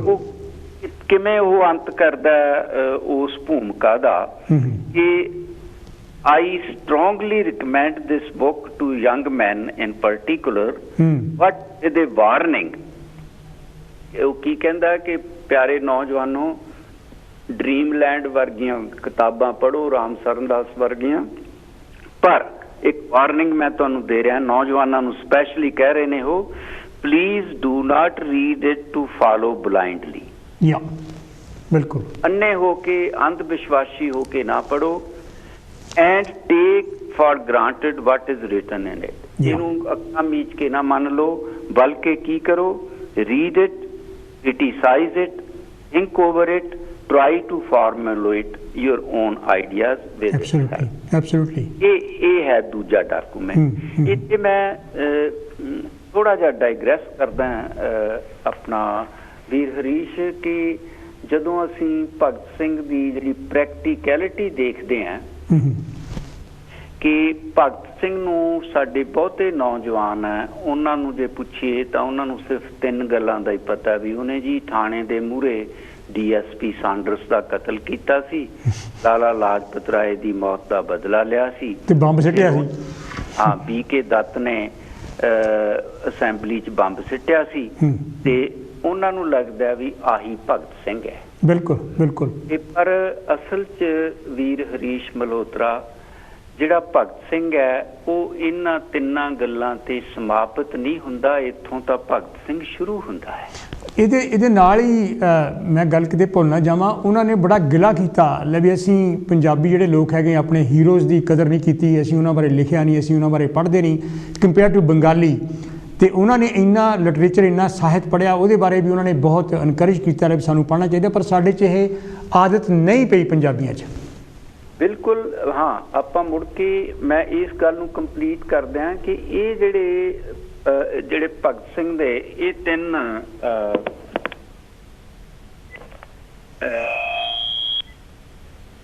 हाँ जी ਹੈਲੋ हाँ जी हाँ जी करो गल। हाँ जी हाँ जी ਜਿਹੜੇ ਭਗਤ ਸਿੰਘ ਦੇ ਇਹ ਐਕਸ਼ਨ ਹੈ ਇਹਨਾਂ ਦੇ ਵਿੱਚ ਜਦੋਂ ਅਸੀਂ ਗੱਲ ਕਰਦੇ ਹਾਂ ਨਾ, ਇੱਕ ਉਹਨਾਂ ਦੀਆਂ ਉਹਦੇ ਸਾਥੀਆਂ ਦੀਆਂ ਲਿਖਤਾਂ 'ਚ ਇੱਕ ਸ਼ਬਦ ਆਉਂਦਾ ਹੈ, ਇੱਕ ਐਕਸਪ੍ਰੈਸ਼ਨ ਆਉਂਦਾ ਪੋਲੀਟੀਕਲ ਐਕਸ਼ਨ। ਬਿਲਕੁਲ ਇਹ ਉਹ ਸਪਸ਼ਟ ਕਰਦੇ ਆ ਕਿ ਜਿਹੜੇ ਪੋਲੀਟੀਕਲ ਐਕਸ਼ਨ ਹੈ ਇਹ ਕਿਉਂ ਕੀਤੇ ਸੀ ਕਿ ਅਸੀਂ ਜਿਹੜੇ ਬ੍ਰਿਟਿਸ਼ ਹਕੂਮਤ ਦੇ 4 ਅੰਗ ਨੇ, ਪੁਲਿਸ, ਪਾਰਲੀਮੈਂਟ, ਜੇਲ੍ਹ ਤੇ ਜਸਟਿਸ ਸਿਸਟਮ। ਬਿਲਕੁਲ ਬਿਲकुल ਅਸੀਂ 4ਾਂ ਦਾ ਪਰਦਾ ਫਾਸ਼ ਕਰਨਾ ਚਾਹੁੰਦੇ ਸੀ ਕਿ ਇਹ ਐਵੇਂ ਢਕੌਂਸਲਾ ਹੈ। थाने दे मूहरे उन्होंने DSP का कतल करके लोगों के मन चो डर चक्या भी पुलिस तो डरन की कोई लोड़ नहीं, ये भी ढकौंसला ही है। पार्लीमेंट च बंब सिट के उन्होंने कहा भी ये भी कागजी शेर ही ने, उन्होंने भी उन्होंने नाबरी की। जेल दे विच उन्होंने जाके भुख हड़ताल की ते जेल सिस्टम का भी मखौल उड़ाया ते जिहड़ा जज है जज ਦੇ ਸਾਹਮਣੇ ਉਹਨਾਂ ਨੇ ਜਿਹੜੇ ਕੋਈ ਡਿਫੈਂਸ ਦੇਣ ਤੋਂ ਇਨਕਾਰ ਕਰ ਦਿੱਤਾ ਤੇ ਕੋਈ ਬਿਆਨ ਦੇਣ ਤੋਂ ਅੱਧੇ ਸਾਥੀਆਂ ਨੇ ਇਨਕਾਰ ਕਰ ਦਿੱਤਾ ਸੀ ਤੇ ਜਸਟਿਸ ਸਿਸਟਮ ਦਾ ਵੀ ਉਹਨਾਂ ਨੇ ਇਸ ਤਰ੍ਹਾਂ ਮਾਹੌਲ ਉਡਾ ਕੇ ਲੋਕਾਂ ਨੂੰ ਦੱਸਿਆ ਕਿ ਬ੍ਰਿਟਿਸ਼ ਸਾਮਰਾਜਵਾਦ ਦੇ ਜਿਹੜੇ ਚਾਰੇ ਇਹ ਮਹੱਤਵਪੂਰਨ ਅੰਗ ਹੈ ਇਹ ਸਾਰੇ ਕਾਗਜ਼ੀ ਨੇ। ਇਹਨਾਂ ਤੋਂ ਅਸੀਂ ਨਾਬਰ ਹਾਂ। ਅਸੀਂ ਪੁਲਿਸ ਸਿਸਟਮ ਤੋਂ, ਪਾਰਲੀਮੈਂਟ ਸਿਸਟਮ ਤੋਂ, ਜੇਲ੍ਹ ਸਿਸਟਮ ਤੋਂ, ਜਸਟਿਸ ਸਿਸਟਮ ਤੋਂ ਅਸੀਂ ਹਰੇਕ ਤੋਂ ਨਾਬਰ ਹੈ। ਬਿਲਕੁਲ ਬਿਲਕੁਲ। ਅਗਲੀ ਗੱਲ ਵੀਰ ਹਰੀਸ਼ ਇਹ ਨੋਟ ਕੀਤੀ ਜਾਵੇ ਕਿ ਅੱਜ ਦੇ ਨੌਜਵਾਨ ਜਿਨ੍ਹਾਂ ਕੋਲੇ ਇੰਨੇ ਹੀਲੇ ਵਸੀਲੇ ਆ ਇਹ ਉਹਨਾਂ ਦੇ ਵਾਸਤੇ ਇਹ ਸਪੈਸ਼ਲ ਮੈਂ ਗੱਲ ਉਹਨਾਂ ਦੇ ਭਗਤ ਸਿੰਘ ਹੋਣਾ ਦੇ ਸਾਥੀਆਂ ਦੇ ਇਤਿਹਾਸ ਚੋਂ ਲੱਭੀ ਹੈ ਕਿ ਉਹਨਾਂ ਦਿਨਾਂ 'ਚ ਉਹਨਾਂ ਦੀ ਸੰਸਥਾ ਜਿਹੜੀ ਹੈ ਉਹਦੇ ਵਿੱਚ 7 ਸੂਬਿਆਂ ਦੇ ਕ੍ਰਾਂਤੀਕਾਰੀ ਸੀਗੇ, ਪੰਜਾਬ, ਬਿਹਾਰ, ਯੂਪੀ, ਮੱਧ ਪ੍ਰਦੇਸ਼, ਬੰਗਾਲ, ਮਹਾਰਾਸ਼ਟਰ ਤੇ ਰਾਜਸਥਾਨ। ਬਿਲਕੁਲ। ਉਦਾਹਰਨ ਦੇ ਤੌਰ ਤੇ ਰਾਜਗੁਰੂ ਮਹਾਰਾਸ਼ਟਰ ਦੇ ਵਿੱਚ ਜੰਪਲ ਸੀ, BK ਦੱਤ ਹੋਣੀ ਬੰਗਾਲ ਦੇ ਸੀ ਤੇ ਆਪਣੇ ਚੰਦਰ ਸ਼ੇਖਰ ਆਜ਼ਾਦ ਮੱਧ ਪ੍ਰਦੇਸ਼ ਦੇ, ਪੰਜਾਬ ਦੇ ਭਗਤ ਸਿੰਘ ਤੇ ਸੁਖਦੇਵ ਹੋਣੀ। ਸੋ ਜੇ ਉਹਨਾਂ ਦਿਨਾਂ 'ਚ ਭਗਤ ਸਿੰਘ ਤੇ ਉਹਦੇ ਸਾਥੀ 7 ਸੂਬਿਆਂ ਦੇ ਵਿੱਚ ਆਪਣਾ ਪ੍ਰਭਾਵ ਆਪਣੀ ਸੰਸਥਾ ਦਾ ਫੈਲਾਅ ਕਰ ਸਕਦੇ ਸੀ, ਅੱਜ ਦੇ ਨੌਜਵਾਨ ਆ ਜਿਹੜੇ ਉਹਨਾਂ ਨੂੰ ਇੱਕ ਸਬਕ ਸਿੱਖਣ ਦੀ ਲੋੜ ਹੈ ਕਿ ਪੂਰੇ ਦੇ ਪੂਰੇ ਹਿੰਦੁਸਤਾਨ ਨੂੰ ਕਲਾਵੇ ਦੇ ਵਿੱਚ ਲੈ ਕੇ ਚੱਲਣ ਜਿਵੇਂ ਕਿ ਭਾਰਤੀ ਕਿਸਾਨ ਅੰਦੋਲਨ ਕਰ ਰਿਹਾ ਹੈ। ਹਾਂਜੀ ਹਾਂਜੀ। ਇੱਕ ਹੋਰ ਮਹੱਤਵਪੂਰਨ ਗੱਲ ਹੈ ਕਿ ਭਗਤ ਸਿੰਘ ਹੋਣਾ ਦੇ ਤੇ ਸ਼ਮੂਲੀਅਤ ਤੋਂ ਪਹਿਲਾਂ ਚੰਦਰ ਸ਼ੇਖਰ ਆਜ਼ਾਦ ਹੋਣਾ ਦੀ ਜਿਹੜੀ ਕਾਕੋਰੀ ਦੇ ਵਿੱਚ ਉੱਤਰ ਪ੍ਰਦੇਸ਼ 'ਚ ਸੰਸਥਾ ਸੀ ਉਹਦਾ ਨਾਮ ਸੀ ਹਿੰਦੁਸਤਾਨ ਰਿਪਬਲਿਕਨ ਐਸੋਸੀਏਸ਼ਨ, ਜਿਹਦੇ ਹਥਿਆਰਬੰਦ ਹਿੱਸੇ ਦਾ ਨਾਮ ਸੀ Hindustan Republican army HRA। Bhagat Singh ਹੋਰਾਂ ਦੀ ਸ਼ਮੂਲੀਅਤ ਤੋਂ ਬਾਅਦ ਉਸ ਸੰਸਥਾ ਦਾ ਨਾਮ ਬਦਲ ਕੇ ਹਿੰਦੁਸਤਾਨ ਸੋਸ਼ਲਿਸਟ ਰਿਪਬਲਿਕਨ ਐਸੋਸੀਏਸ਼ਨ ਕੀਤਾ ਗਿਆ। ਬਿਲਕੁਲ। ਹਿੰਦੁਸਤਾਨ ਸੋਸ਼ਲਿਸਟ ਰਿਪਬਲਿਕਨ ਆਰਮੀ ਕੀਤਾ ਗਿਆ ਤੇ ਜਦੋਂ ਸਾਨੂੰ ਇਹ ਸਪਸ਼ਟ ਹੁੰਦਾ ਹੈ ਕਿ ਭਗਤ ਸਿੰਘ ਉਹਨਾਂ ਦਿਨਾਂ ਦੇ ਵਿੱਚ ਸੋਸ਼ਲਿਜ਼ਮ ਬਾਰੇ, ਇਨਕਲਾਬ ਬਾਰੇ ਬਹੁਤ ਸਪਸ਼ਟਤਾ ਹਾਸਲ ਕਰ ਚੁੱਕਿਆ ਸੀ। ਇਹ ਵੀ ਸਾਡੇ ਸਾਰਿਆਂ ਵਾਸਤੇ ਨੋਟ ਕਰਨ ਵਾਲੀ ਗੱਲ ਹੈ। ਬਿਲਕੁਲ ਬਿਲਕੁਲ। ਸਾਡੇ ਸਾਰਿਆਂ ਵਾਸਤੇ ਸਿੱਖਣ ਵਾਲੀ ਗੱਲ ਹੈ। ਅਗਲੀ ਗੱਲ ਮੈਂ ਆਪਣੀ ਲੜੀ ਜਿਹੜੇ ਹਲੇ 4 ਹੋਰ ਉਹਨਾਂ ਦੇ ਦਸਤਾਵੇਜ਼ ਆ ਉਹਨਾਂ ਨਾਲ ਵੀ ਜੋੜਨੀ ਹੈ ਤੇ ਤੋਂ ਪਹਿਲਾਂ ਮੈਂ ਤੁਹਾਡੇ ਨਾਲ ਇਤਿਹਾਸਕਾਰ ਡਾਕਟਰ ਭਗਵਾਨ ਜੋਸ਼ ਨੇ ਇੱਕ ਪੁਸਤਕ ਲਿਖੀ ਹੈ ਜਿਹਦਾ ਨਾਮ ਹੈ ਪੰਜਾਬ ਵਿੱਚ ਕਮਿਊਨਿਸਟ ਲਹਿਰ। ਹਾਂਜੀ। ਉਹਦੇ ਵਿੱਚ ਇੱਕ ਲੇਖ ਹੈ ਭਗਤ ਸਿੰਘ ਦਾ ਮਾਰਕਸਵਾਦ। ਉਹਦੇ 'ਚ ਇੱਕ ਬੜੀ ਮਹੱਤਵਪੂਰਨ ਧਾਰਨਾ ਡਾਕਟਰ ਜੋਸ਼ ਨੇ ਦਿੱਤੀ ਹੈ। ਇਤਿਹਾਸ ਦੇ ਬੜੇ ਪਕਰੌੜ ਵਿਦਿਆਰਥੀ ਨੇ ਉਹ ਤੇ ਉਹ ਕਹਿੰਦੇ ਕਿ ਜੇ ਭਗਤ ਸਿੰਘ ਜਿਉਂਦਾ ਰਹਿੰਦਾ ਤਾਂ ਅੰਤਰਰਾਸ਼ਟਰੀ ਪੱਧਰ ਤੇ ਭਗਤ ਸਿੰਘ ਦੀ ਜਿਹੜੀ ਪੋਜੀਸ਼ਨ ਹੈ ਉਹ ਲੈਨਨ ਅਤੇ ਮਾਓ ਦੇ ਵਿਚਕਾਰ ਕਿਤੇ ਹੋਣੀ ਸੀ। ਬਿਲਕੁਲ ਬਿਲਕੁਲ ਟਰੂ। ਤੇ ਉਹਨਾਂ ਨੇ ਇਸ ਦਾ ਇੱਕ ਆਪਣਾ ਤਰਕ ਵੀ ਪੇਸ਼ ਕੀਤਾ ਵੀ ਇਹ ਐਵੇਂ ਹਵਾ 'ਚ ਤਲਵਾਰਾਂ ਨਹੀਂ ਮਾਰੀਆਂ। ਉਹ ਕਹਿਣ ਲੱਗੇ ਕਿ ਦੇਖੋ ਭਗਤ ਸਿੰਘ ਦੀ ਫਾਂਸੀ ਲਟਕਣ ਵੇਲੇ ਉਮਰ ਹਲੇ 24 ਸਾਲ ਪੂਰੀ ਹੋਈ ਨਹੀਂ ਸੀ ਤੇ ਜੇ ਤਾਂ ਭਗਤ ਸਿੰਘ ਦਾ ਰੁਝਾਨ ਹੋ ਜਾਂਦਾ ਕਿ ਭਾਰਤ ਦਾ ਇਨਕਲਾਬ ਹੈ ਜਿਹੜਾ ਉਹ ਕਿਸਾਨ ਉਹਦੀ ਅਗਵਾਈ ਕਰਨਗੇ, ਫਿਰ ਭਗਤ ਸਿੰਘ ਦੀ ਪੋਜੀਸ਼ਨ ਅੰਤਰਰਾਸ਼ਟਰੀ ਪੱਧਰ ਤੇ ਮਾਓ ਜ਼ੇਤੁੰਗ ਦੇ ਨੇੜੇ ਹੋਣੀ ਸੀ ਕਿਉਂਕਿ ਉਹਨੇ ਚੀਨੀ ਇਨਕਲਾਬ ਦੀ ਅਗਵਾਈ ਹੈ ਜਿਹੜੀ ਉਹ ਕਿਸਾਨਾਂ ਦੀ ਅਗਵਾਈ ਹੇਠ ਉਹਨੂੰ ਨੇਪਰੇ ਚੜਾਇਆ ਸੀ। ਬਿਲਕੁਲ ਬਿਲਕੁਲ। ਤੇ ਜੇ ਡਾਕਟਰ ਜੋਸ਼ ਕਹਿੰਦੇ ਕਿ ਜੇ ਭਗਤ ਸਿੰਘ ਦਾ ਰੁਝਾਨ ਇਹ ਹੋ ਜਾਂਦਾ ਵੀ ਭਾਰਤੀ ਇਨਕਲਾਬ ਜਿਹੜਾ ਉਹ ਮਜ਼ਦੂਰ ਉਸ ਦੀ ਅਗਵਾਈ ਕਰੂਗਾ, ਇੰਡਸਟਰੀਅਲ ਵਰਕਰ ਉਹਦੀ ਅਗਵਾਈ ਕਰੂਗਾ, ਤਾਂ ਭਗਤ ਸਿੰਘ ਦੀ ਜਿਹੜੀ ਪੋਜੀਸ਼ਨ ਹੈ, ਭਗਤ ਸਿੰਘ ਦੀ ਸਥਿਤੀ ਹੈ ਉਹ ਲੈਨਨ ਦੇ ਨੇੜੇ ਹੋਣੀ ਸੀ ਕਿਉਂਕਿ ਲੈਨਨ ਹੋਣਾ ਨੇ ਰਸ਼ੀਅਨ ਇਨਕਲਾਬ 1917 ਦੇ ਵਿੱਚ ਜਿਹੜਾ ਉਹ ਸਨਅਤੀ ਮਜ਼ਦੂਰਾਂ ਦੀ ਅਗਵਾਈ ਹੇਠ ਪੂਰਾ ਕੀਤਾ ਸੀ। ਬਿਲਕੁਲ ਬਿਲਕੁਲ। ਸੋ ਇੱਥੋਂ ਨਾਲ ਦੀ ਨਾਲ ਉਹਨਾਂ ਨੇ ਇੱਕ ਹੋਰ सानू जिहड़ा लॉजिक है वो दिता है कि ये गल मैं सिर्फ क्यास अराई दे तौर ते नहीं कह रहा, ये गल मैं इस ख्याल नाल कह रहा कि भगत सिंह दे वेले उन्हां दा एक साथी अजय घोष हुंदा सी। हाँ जी, बंगाली। हाँ जी, अजय घोष जिहड़ा ओह बाद विच जाके 1947 तो बाद भारतीय कम्युनिस्ट पार्टी दा जानी कम्युनिस्ट पार्टी ऑफ इंडिया दा जनरल सकत्तर बनिया। ਜਦੋਂ कि ਤੁਸੀਂ भगत सिंह हुणां दे साथियां दी ਉਹ ਸਾਰੀਆਂ ਗੱਲਾਂ ਦਾ ਅਧਿਐਨ ਕਰਦੇ ਹੋ, ਉਹਨਾਂ ਦਿਨਾਂ ਦੇ ਵਿੱਚ ਆਪਣੇ ਅਜੈ ਘੋਸ਼ ਉਹਨਾਂ ਦਾ ਜਿਹੜਾ ਕਿਤੇ ਤੁਹਾਨੂੰ ਜ਼ਿਆਦਾ ਜ਼ਿਕਰ ਨਹੀਂ ਮਿਲਦਾ। ਤੇ ਡਾਕਟਰ ਜੋਸ਼ ਕਹਿੰਦੇ ਆ ਕਿ ਜੇ ਉਹਨਾਂ ਦਿਨਾਂ ਵਿੱਚ ਅਜੈ ਘੋਸ਼ ਜਿਹੜਾ ਜਿਹਦਾ ਜ਼ਿਕਰ ਬੜਾ ਘੱਟ ਮਿਲਦਾ ਸ਼ਹੀਦ ਭਗਤ ਸਿੰਘ ਹੋਣਾ ਦੇ ਵੇਲੇ, ਭਗਤ ਸਿੰਘ ਹੋਣਾ ਦੀ ਮੂਵਮੈਂਟ ਵੇਲੇ, ਉਹ ਬਾਅਦ ਚ communist party of India the general ਸਕੱਤਰ ਬਣਦਾ ਹੈ। ਤੇ ਭਗਤ ਸਿੰਘ ਖੁਦ ਜਿਹਨੇ ਇੰਨਾ ਅਧਿਐਨ ਕਰ ਲਿਆ ਸੀ ਮਾਰਕਸਵਾਦ ਦਾ, ਲੈਨਨਵਾਦ ਦਾ, ਉਹ ਖੁਦ ਜ਼ਰੂਰ ਅੰਤਰਰਾਸ਼ਟਰੀ ਪੱਧਰ ਤੇ ਲੈਨਨ ਤੇ ਮਾਓ ਵਾਲੀ ਸਥਿਤੀ ਦੇ ਵਿੱਚ ਹੁੰਦਾ। ਇਹ ਬਹੁਤ ਪਿਆਰਾ ਲੌਜਿਕ ਹੈ, ਬੜਾ ਪਿਆਰਾ ਤਰਕ ਹੈ, ਜਿਹਨੂੰ ਮੈਂ ਸਮਝਦਾ ਕਿ ਜਿਹਦੀ ਸਾਨੂੰ ਕਦੇ ਵੀ ਇਸ ਨੂੰ ਅਸੀਂ ਅਣਡਿੱਠ ਨਹੀਂ ਕਰ ਸਕਦੇ। ਹਾਂਜੀ ਹਾਂਜੀ। ਤੇ ਹੁਣ ਮੈਂ ਆਉਣਾ ਕਿ ਜਿਹੜੇ 4 ਦਸਤਾਵੇਜ਼ ਹੋਰ ਨੇ ਉਹਦੇ ਵਿੱਚ ਵੀਰ ਇੱਕ ਦਸਤਾਵੇਜ਼ ਜਿਹਦੇ ਵਿੱਚ ਨਾ ਭਾਰਤੀ ਇਨਕਲਾਬ ਦਾ ਆਦਰਸ਼ ਇੱਕ ਨੋਟ, ਇਹ ਬਹੁਤ ਆਪਣੇ ਆਪ 'ਚ ਵੱਡੀ ਗੱਲ ਹੈ ਕਿ ਇੱਕ ਇਸ ਤਰ੍ਹਾਂ ਮਾਲੂਮ ਹੁੰਦਾ ਵੀ ਜਿਵੇਂ ਭਗਤ ਸਿੰਘ ਨੇ ਇੱਕ ਕਿਤਾਬ ਲਿਖਣੀ ਸੀ, ਜਿਹਦਾ ਆਪਾਂ ਜਿਵੇਂ ਨਾ ਕਿਤਾਬ ਦੇ ਸ਼ੁਰੂ 'ਚ ਉਹਦੇ ਚੈਪਟਰਸ ਦੀ ਵੰਡ ਕਰਦੇ ਹੁੰਦੇ ਆ ਕਿ ਨਹੀਂ, ਖਾਕੇ ਬਣਾਏ ਸੀ। ਹਾਂਜੀ, ਖਾਕਾ ਬਣਾਇਆ ਸੀ ਤੇ ਉਹਦੇ 3 ਹਿੱਸੇ ਲੱਗਦਾ, ਪਤਾ ਲੱਗਦਾ ਜਦੋਂ ਧਿਆਨ ਨਾਲ ਦੇਖਦੇ ਆ। ਪਹਿਲਾ ਪਾਰਟ ਹੈ ਭਾਰਤੀ ਇਨਕਲਾਬ ਦਾ ਆਦਰਸ਼, ਦੂਜਾ ਹੈ ਇਨਕਲਾਬ ਜਾਂ ਦੁਨੀਆ ਦੇ ਇਨਕਲਾਬ ਦਾ ਆਦਰਸ਼, ਤੇ ਤੀਜਾ ਹੈ ਵਿਆਹ ਬਾਰੇ ਉਹਦੇ ਜਿਹੜੇ ਵਿਚਾਰ ਨੇ।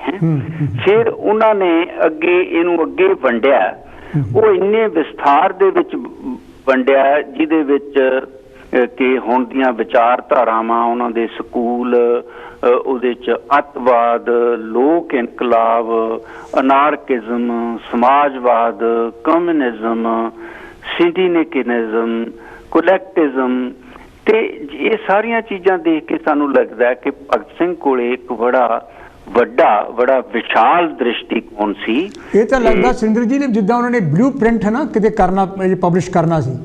ਬਿਲਕੁਲ ਬਿਲਕੁਲ, ਇਹ ਹੈ ਵੀਰ ਜੀ ਤੀਜਾ ਡਾਕੂਮੈਂਟ। ਹੁਣ ਚੌਥਾ ਡਾਕੂਮੈਂਟ ਹੈ ਇਨਕਲਾਬੀ ਪ੍ਰੋਗਰਾਮ ਦਾ ਖਰੜਾ। ਇਹ ਵੀ ਨੋਟ ਕਰੋ ਵੀਰ ਕਿ ਇਹ ਜਿਹੜਾ ਮੈਂ ਖਰੜੇ ਦੀ ਗੱਲ ਕਰਨ ਲੱਗਿਆ, ਇਹ ਸ਼ਹੀਦ ਨੇ ਆਪਣੇ ਫਾਂਸੀ ਲਟਕਣ ਤੋਂ ਤਕਰੀਬਨ 1.5 ਮਹੀਨਾ ਪਹਿਲਾਂ ਲਿਖਿਆ, 2 ਫਰਵਰੀ 1931 ਨੂੰ। ਇਹ ਪੂਰੇ ਦੇ ਪੂਰੇ ਖਰੜੇ ਦੇ ਵਿੱਚ ਉਹ ਨੌਜਵਾਨ ਸਿਆਸੀ ਕਾਰਕੁਨਾਂ ਨੂੰ ਵੀ ਖਤ ਲਿਖਦਾ, ਕਾਂਗਰਸ ਦੇ ਉਦੇਸ਼ ਬਾਰੇ ਵੀ ਗੱਲਾਂ ਕਰਦਾ, ਤੇ ਨਾਲ ਦੀ ਨਾਲ ਉਹ ਗਾਂਧੀਵਾਦ ਬਾਰੇ ਵੀ ਗੱਲਬਾਤ ਕਰਦਾ, ਤੇ ਇਨਕਲਾਬ ਬਾਰੇ ਵੀ ਸਪਸ਼ਟ ਕਰਦਾ। ਸੋ ਇਹ ਇੰਨਾ ਇੱਕ ਵਿਸ਼ਾਲ ਪ੍ਰੋਗਰਾਮ ਦਿੰਦਾ ਕਿ ਇਨਕਲਾਬੀ ਪਾਰਟੀ ਕਿਹੋ ਜਿਹੀ ਹੋਣੀ ਚਾਹੀਦੀ ਹੈ, ਜਿੱਥੋਂ ਸਾਨੂੰ ਪਤਾ ਲੱਗਦਾ ਕਿ ਉਹਦਾ ਜਿਹੜਾ ਦ੍ਰਿਸ਼ਟੀਕੋਣ ਹੈ ਇਹ ਬਹੁਤ ਵੱਡਾ ਸੀ, ਬਹੁਤ ਵਿਸ਼ਾਲ ਸੀ। ਤੇ ਆਪਣਾ ਇਹ ਹੈ ਮੇਰੇ ਹਿਸਾਬ ਨਾਲ ਉਹਨਾਂ ਦਾ ਜਿਹੜਾ ਚੌਥਾ ਮਹੱਤਵਪੂਰਨ ਡਾਕੂਮੈਂਟ, ਜਿਹੜਾ 6 ਦੀ ਮੈਂ ਗੱਲ ਕੀਤਾ। ਤੇ ਅਖੀਰਲੇ 2 ਡਾਕੂਮੈਂਟਸ ਵਿੱਚੋਂ ਜੰਗ ਅਜੇ ਜਾਰੀ ਹੈ, ਗਵਰਨਰ ਪੰਜਾਬ ਦੇ ਨਾਮ ਖਤ, ਜਿਹਦੇ 'ਚ ਉਹਦੀ ਉਹ ਕੋਟੇਸ਼ਨ ਹੈ ਜਿਹੜੀ ਅਕਸਰ ਸਾਡੇ ਜਿਹੜੇ ਇਨਕਲਾਬੀ ਭਾਈਚਾਰਾ ਬਸ ਉਹ ਇੱਥੇ ਤੱਕ ਹੀ ਭਗਤ ਸਿੰਘ ਨੂੰ ਸੀਮਿਤ ਕਰ ਦਿੰਦੇ ਆ ਆਪਣੇ ਕਿ ਇਹ ਜੰਗ ਅਜੇ ਜਾਰੀ ਹੈ,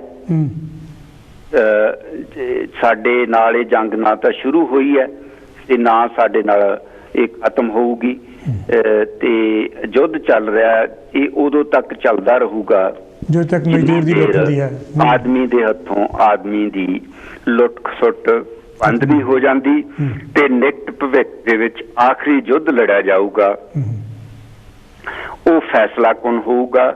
ਇਹਦੇ ਵਿੱਚ ਹੀ ਇਸ ਦਸਤਾਵੇਜ਼ ਹੀ ਭਗਤ ਸਿੰਘ ਹੋਣਾ ਦੇ ਸਾਥੀਆਂ ਨੇ, ਭਗਤ ਸਿੰਘ, ਰਾਜਗੁਰੂ ਸੁਖਦੇਵ ਨੇ ਸਾਈਨ ਕਰਕੇ ਕਿਹਾ ਸੀ ਵੀ ਅਸੀਂ ਜੰਗੀ ਕੈਦੀ ਆ ਤੇ ਸਾਨੂੰ ਫਾਂਸੀ ਦੀ ਥਾਂ ਗੋਲੀ ਨਾਲ ਉਡਾ ਦਿੱਤਾ ਜਾਵੇ। ਇਹ ਗਵਰਨਰ ਪੰਜਾਬ ਦੇ ਨਾਮ ਖਤ ਉਹਨਾਂ ਨੇ ਲਿਖਿਆ ਸੀ 20 ਮਾਰਚ 1931 ਨੂੰ, ਫਾਂਸੀ ਤੋਂ 3 ਦਿਨ ਪਹਿਲਾਂ। ਬਿਲਕੁਲ ਬਿਲਕੁਲ। ਤੇ ਅਖੀਰਲਾ ਤੇ 6ਵਾਂ ਦਸਤਾਵੇਜ਼ ਦੱਸ ਕੇ ਫਿਰ ਮੈਂ ਇਸ ਨੂੰ ਸੰਪੰਨ ਕਰਨਾ ਚਾਹੁੰਦਾ ਕਿ ਅਖੀਰਲਾ ਦਸਤਾਵੇਜ਼ ਜੋ ਸਾਡੇ ਕੋਲ ਹੈ, ਫਾਂਸੀ ਤੋਂ 1 ਦਿਨ ਪਹਿਲਾਂ 22 ਮਾਰਚ 1931 ਨੂੰ ਸੈਂਟਰਲ ਜੇਲ੍ਹ ਲਾਹੌਰ ਦੇ ਵਿੱਚੋਂ ਜਿਹੜੇ ਬਾਕੀ ਕੈਦੀ ਸੀ ਉਹਨਾਂ ਨੇ ਭਗਤ ਸਿੰਘ ਕੋਲ ਇੱਕ ਚਿੱਠ ਭੇਜੀ ਬਈ ਤੁਸੀਂ ਜੇ ਫਾਂਸੀ ਤੋਂ ਬਚਣਾ ਚਾਹੁੰਦੇ ਹੋ ਤਾਂ ਦੱਸੋ, ਇਹਨਾਂ ਅਖੀਰਲੀਆਂ ਘੜੀਆਂ 'ਚ ਸ਼ਾਇਦ ਅਸੀਂ ਕੁਝ ਕਰ ਸਕੀਏ। ਬਹੁਤ ਹੀ ਪਿਆਰੀ ਗੱਲ ਹੈ, ਨੋਟ ਕਰਨ ਯੋਗ ਹੈ ਕਿ ਭਗਤ ਸਿੰਘ ਨੇ ਕੀ ਜਵਾਬ ਦਿੱਤਾ ਕਿ ਜਿਉਂਦਿਆਂ ਰਹਿਣ ਦੀ ਖਾਹਿਸ਼ ਕੁਦਰਤੀ ਤੌਰ ਤੇ ਮੈਨੂੰ ਵੀ ਹੋਣੀ ਚਾਹੀਦੀ ਹੈ, ਮੈਂ ਇਹਨੂੰ ਲੁਕਾਉਣਾ ਨਹੀਂ ਚਾਹੁੰਦਾ, ਪਰ ਮੇਰਾ ਜਿਉਂਦਿਆਂ ਰਹਿਣਾ ਇੱਕ ਸ਼ਰਤ ਤੇ ਹੈ, ਮੈਂ ਕੈਦ ਹੋ ਕੇ ਜਾਂ ਪਾਬੰਦ ਹੋ ਕੇ ਜਿਉਂਦਾ ਨਹੀਂ ਰਹਿਣਾ ਚਾਹੁੰਦਾ। ਵੰਡਰਫੁਲ। ਬਿਲਕੁਲ। ਅਖੀਰਲੀ ਗੱਲ ਵੀਰ ਹਰੀਸ਼ ਜਿਹੜੀ ਉਹ ਕਹਿੰਦਾ, ਉਹ ਬੜੀ ਭਾਵੁਕ ਕਰਨ ਵਾਲੀ ਹੈ। ਕਹਿੰਦਾ ਬਈ ਜੇ ਕਹਿੰਦਾ ਅੱਜ ਮੇਰੀਆਂ ਕਮਜ਼ੋਰੀਆਂ ਲੋਕਾਂ ਦੇ ਸਾਹਮਣੇ ਨਹੀਂ ਹਨ, ਜੇ ਮੈਂ ਫਾਂਸੀ ਤੋਂ ਬਚ ਗਿਆ ਤਾਂ ਉਹ ਜ਼ਾਹਰ ਹੋ ਜਾਣਗੀਆਂ ਤੇ ਇਨਕਲਾਬ ਦਾ ਨਿਸ਼ਾਨ ਮੱਧਮ ਪੈ ਜਾਏਗਾ। ਬਿਲਕੁਲ ਬਿਲਕੁਲ। ਮੈਂ ਇਸ ਵੇਲੇ ਹਿੰਦੁਸਤਾਨ ਦੇ ਇਨਕਲਾਬ ਦਾ ਇੱਕ ਚਿੰਨ੍ਹ ਬਣ ਚੁੱਕਿਆ। ਜੇ ਮੈਂ ਦਲੇਰੀ ਵਾਲੇ ਢੰਗ ਨਾਲ ਹੱਸਦਿਆਂ ਫਾਂਸੀ ਤੇ ਲਟਕ ਗਿਆ ਤਾਂ ਹਿੰਦੁਸਤਾਨ ਦੀਆਂ ਮਾਵਾਂ ਆਪਣੇ ਬੱਚਿਆਂ ਦੇ ਭਗਤ ਸਿੰਘ ਬਣਨ ਦੀ ਆਰਜ਼ੂ ਕਰਿਆ ਕਰਨਗੀਆਂ। ਬਿਲਕੁਲ। ਇਹ ਦੇਸ਼ ਦੀ ਆਜ਼ਾਦੀ ਲਈ ਕੁਰਬਾਨ ਹੋਣ ਵਾਲਿਆਂ ਦੀ ਗਿਣਤੀ ਇੰਨੀ ਵੱਧ ਜਾਏਗੀ ਕਿ ਇਨਕਲਾਬ ਨੂੰ ਰੋਕਣਾ ਸਾਮਰਾਜਵਾਦ ਦੀਆਂ ਸਭ ਸ਼ੈਤਾਨੀ ਤਾਕਤਾਂ ਦੇ ਬਸ ਦੀ ਗੱਲ ਨਹੀਂ ਰਹੇਗੀ। ਬਿਲਕੁਲ ਬਿਲਕੁਲ ਬਿਲਕੁਲ। ਸੋ ਪਿਆਰੇ ਦੋਸਤੋ, ਪਿਆਰੇ ਸਰੋਤਿਓ, ਭਗਤ ਸਿੰਘ ਹਿੰਦੁਸਤਾਨ ਦੇ ਇਨਕਲਾਬ ਦਾ ਚਿੰਨ੍ਹ ਬਣ ਚੁੱਕਿਆ। ਅੱਜ ਹਿੰਦੁਸਤਾਨ ਦੀ ਹਰੇਕ ਮਾਂ ਇਹ ਤਮੰਨਾ ਕਰਦੀ ਹੈ ਕਿ ਭਗਤ ਸਿੰਘ ਮੇਰੇ ਘਰੇ ਜੰਮੇ ਜਾਂ ਭਗਤ ਸਿੰਘ ਮੇਰੇ ਘਰੇ ਜੰਮਦਾ। ਜੋ ਭਾਰਤੀ ਕਿਸਾਨ ਅੰਦੋਲਨ ਚੱਲ ਰਿਹਾ ਪੰਜਾਬ ਤੋਂ ਸ਼ੁਰੂ ਹੋ ਕੇ ਹਰਿਆਣੇ ਤੱਕ ਫੈਲ ਕੇ, ਜਿਵੇਂ ਉਹ ਰਾਜਸਥਾਨ, ਯੂਪੀ, ਮੱਧ ਪ੍ਰਦੇਸ਼ ਤੇ ਗੁਜਰਾਤ, ਮਹਾਰਾਸ਼ਟਰ, ਬਿਹਾਰ, ਉਹਨਾਂ ਸਾਰਿਆਂ ਨੂੰ ਆਪਣੇ ਕਲਾਵੇ ਵਿੱਚ ਲੈ ਕੇ ਅੱਗੇ ਵੱਧ ਰਿਹਾ।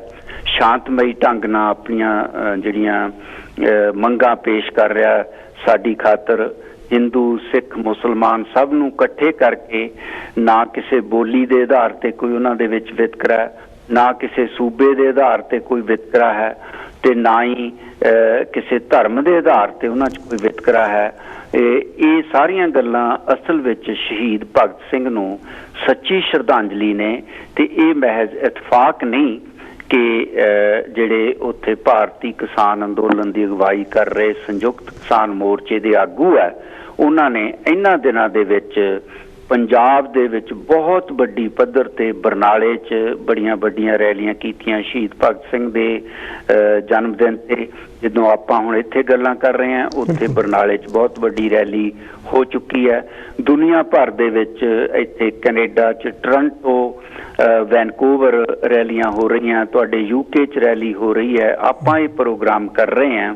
ਇਹ ਸਾਰੇ ਪ੍ਰੋਗਰਾਮ ਇਸ ਗੱਲ ਦਾ ਸੰਕੇਤ ਨੇ ਕਿ ਭਗਤ ਸਿੰਘ ਜਿਉਂਦਾ, ਉਹਦੇ ਜਿਹੜੇ ਖਿਆਲਾਂ ਦੀਆਂ ਬਿਜਲੀਆਂ ਨੇ ਉਹ ਹਵਾ ਦੇ ਵਿੱਚ, ਜਿਵੇਂ ਉਹਨੇ ਕਿਹਾ ਸੀ ਹਵਾ ਮੇਰੇ ਖਿਆਲਾਂ ਕੀ ਬਿਜਲੀਆਂ, ਉਸੇ ਤਰ੍ਹਾਂ ਮੌਜੂਦ ਨੇ।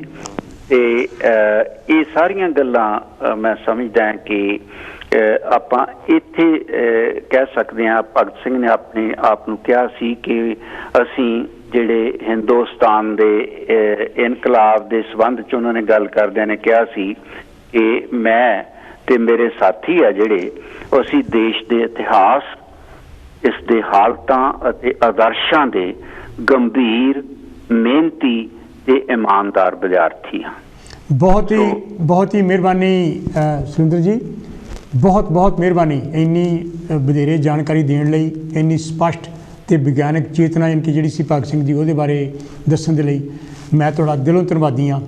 बहुत बहुत मेहरबानी। तुसीं कुछ होर तां नहीं कहना चाहोगे क्योंकि 7 मिनट 7 वजे ते कॉल्स भी काफ़ी वेट कर रही हैं। हाँ, मैं बस ये कहना चाहूँगा क्योंकि भगत सिंह बारे आपां होर बहुत कुछ कह सकते हैं, पर मैं यही कहूँगा कि भगत सिंह नूं सिर्फ एक बंब जां पिस्तौल जां कतल तक सीमित ना करिए। भगत सिंह नूं अपनी बौद्धिकता का हिस्सा बनाइए। भगत सिंह होना ने उन्ना लिखिया सी जिन्ना साडे बंदियां ने पढ़िया नहीं है। पहलां भगत सिंह नूं डूंघाई नाल पढ़िए ते भगत सिंह दे ही शब्दां च इतिहास उहदियां हालतां ते आदर्शां दे गंभीर मेहनती ते ईमानदार विद्यार्थी बणीए। यही भगत सिंह नूं सच्ची श्रद्धांजलि होवेगी। गल तां मेरे मन सी भी मैं कोई कविता भी तुहाडे नाल भगत सिंह पढ़ दिओ कविता भी पढ़ दिओ। चलो, मैं जांदा जांदा मेरे 5वें काव्य संग्रह चों कविता दी लाट चों जिहड़ी सुरखी नज़म है, टाइटल नज़म, वो भगत सिंह बारे ही है। हाँ जी, पढ़ो। तो इजाजत है? हाँ जी, बिल्कुल पढ़ो, बिल्कुल। हाँ जी, हाँ जी। कविता दी लाट के बद चलन कुर्सी ने 7 ऐलान जारी कर दिते। पहला ऐलान, हवा नूं कहो बदबू नूं पुछ के वगया करे। कविता दी लाट नूं कहो मत्थे च ना जगया करे। दूजा ऐलान, सूरज नूं कहो पतालां दी आग्या बिना ना चढ़िया करे। हनेरे नूं कहे खुश आमदीद बर्फ नाल ना लड़िया करे। वंडरफुल। या तीजा ऐलान, दरियावां नूं कहो मारू थल नूं पुछे बिना ना तुरया करन। पर्वत दे पैरां च ही रुकिया करन, झील दी अख च ही सुक्या करन। वंडरफुल। चौथा ऐलान, फुल्लां नूं कहो कंडिया नूं पुछ के खिड़िया करन। हर कली नाल बलात्कार करन, हर गुआंढी फुल नाल भिड़िया करन। पंजवां ऐलान, पंछियां नूं कहो बंदूकां नूं पुछे बिना परवाज़ां ते ना जाया करन। आलणियां दियां बरसियां मनाया करन। वंडरफुल। 6वां ऐलान, हुण सुनना ध्यान नाल गुरु जी। हाँ जी। 6वां ऐलान कि भगत सिंह नूं कहो असैंबली च बंब ना सुट्टिया करे। भगत सिंह नूं कहो असैंबली च बंब ना सुट्टिया करे। राजगुरु अते सुखदेव तो पोटा पोटा टुटिया करे। 7वां ते आखिरी ऐलान, शायर नूं कहो लिखे ना भै भीत भविख दे खिलाफ कोई गीत। भुल जावे अपना लहू लुहान वर्तमान, सांभी फिरे अपना जख्मी अतीत। ते हुण तोड़े दियां गल्लां आ रही हैं कि पहले 5 हुक्म सुन के हवा ने बदबू नूं जफ्फी पा लई। सूरज ने पताला नाल यारी ला लई। दरिया पर्वतां वल रिड़ पए। फुल्लां चों कंडियां दे राग छिड़ पए। पंछियां ने बंदूकां ते आलणे पा लए। परवाज़ां दे सिरनामे आलणियां च छुपा लए। पर ਇਹ ਕੀ भगत सिंह ਅਤੇ शायर दोवां ने हर हुक्म अणसुणिया कर दिता। पर ਇਹ ਕੀ भगत सिंह ਅਤੇ शायर दोवां ने हर हुक्म अणसुणिया कर दिता। भगत सिंह ने अशोपड़े जहे शायर दे मोढे ते अपना हथ धर दिता। स्याही च अपने लहू दा रंग भर दिता। शायर दी कलम भगत सिंह दी अख वांग दग रही है। तीजी अख उमें ही मग रही है।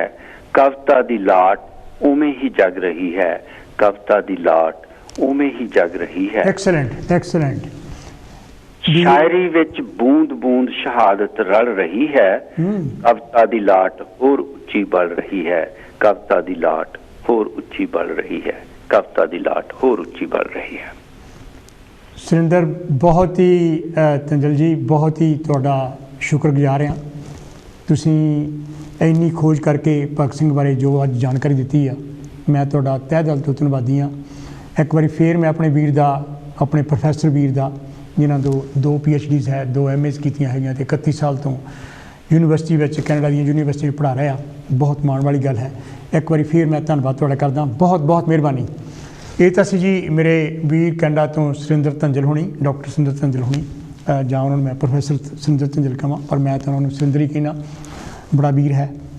ਅਤੇ ਤੁਸੀਂ ਵੀ ਅਜੇ ਮੇਰੇ ਤੋਂ 2 ਮਿੰਟ ਹੈਗੇ, ਕਿਉਂਕਿ ਇਹ ਸਾਰਾ ਟਾਈਮ ਜਿਹੜਾ ਸੀ ਮੈਂ ਉਹਨਾਂ ਨੂੰ ਦੇਣਾ ਚਾਹੁੰਦਾ ਵੀ ਸੀਗਾ, ਕਿਉਂਕਿ ਬਹੁਤ ਵੱਡੀ ਜਿਹੜੀ ਸੀ ਡਿਸਕਸ਼ਨ ਸੀਗੀ ਭਗਤ ਸਿੰਘ ਬਾਰੇ, ਜਿਨ੍ਹਾਂ ਬਾਰੇ ਬਹੁਤ ਘੱਟ ਲੋਕਾਂ ਨੂੰ ਪਤਾ ਸੀਗਾ, ਯਾਨੀ ਕਿ ਜਾਂ ਬਹੁਤ ਸਾਰੇ ਸ਼ੰਕੇ ਸਿਰਫ ਯਾਨੀ ਕਿ ਮੈਂ ਜਿਹੜਾ ਹੈਗਾ ਅੱਧਾ ਸੈਕਿੰਡ ਦੇ ਯਾਨੀ ਕਿ ਅੱਧਾ ਮਿੰਟ ਦੇ ਲਈ ਕਾਲ ਜਿਹੜੀ ਲੈ ਸਕਦਾ। ਹੈਲੋ ਜੀ, ਹੈਲੋ ਜੀ, ਕੌਣ ਤੇ ਕਿੱਥੇ ਬੋਲਦੇ ਜੀ? ਹਾਂਜੀ, ਕੌਣ ਤੇ ਜੀ, ਕਿੱਥੇ ਬੋਲਦੇ ਜੀ? ਹਰੀਸ਼। ਹਾਂਜੀ ਹੈਲੋ। ਹਾਂਜੀ ਹਾਂਜੀ ਹੈਲੋ ਹਰੀਸ਼। ਹਾਂਜੀ, ਕਰੋ ਗੱਲ ਜੀ ਤੁਸੀਂ। ਮੈਂ ਗੱਲ ਕਰ ਰਿਹਾ, ਮੇਰਾ ਨਾਮ ਹਰੀਸ਼ ਦੋਸਾਂਝ। ਹਾਂਜੀ ਸੂਰਜ ਜੀ, ਕੀ ਕਹਿਣਾ ਚਾਹੋਗੇ, ਕਿਉਂਕਿ ਟਾਈਮ? ਹਾਂਜੀ ਕਰੋ ਗੱਲ। ਅੱਛਾ, ਸਭ ਤੋਂ ਪਹਿਲੀ ਤਾਂ ਗੱਲ ਇਹ ਆ ਕਿ ਅੱਜ ਸ਼ਹੀਦ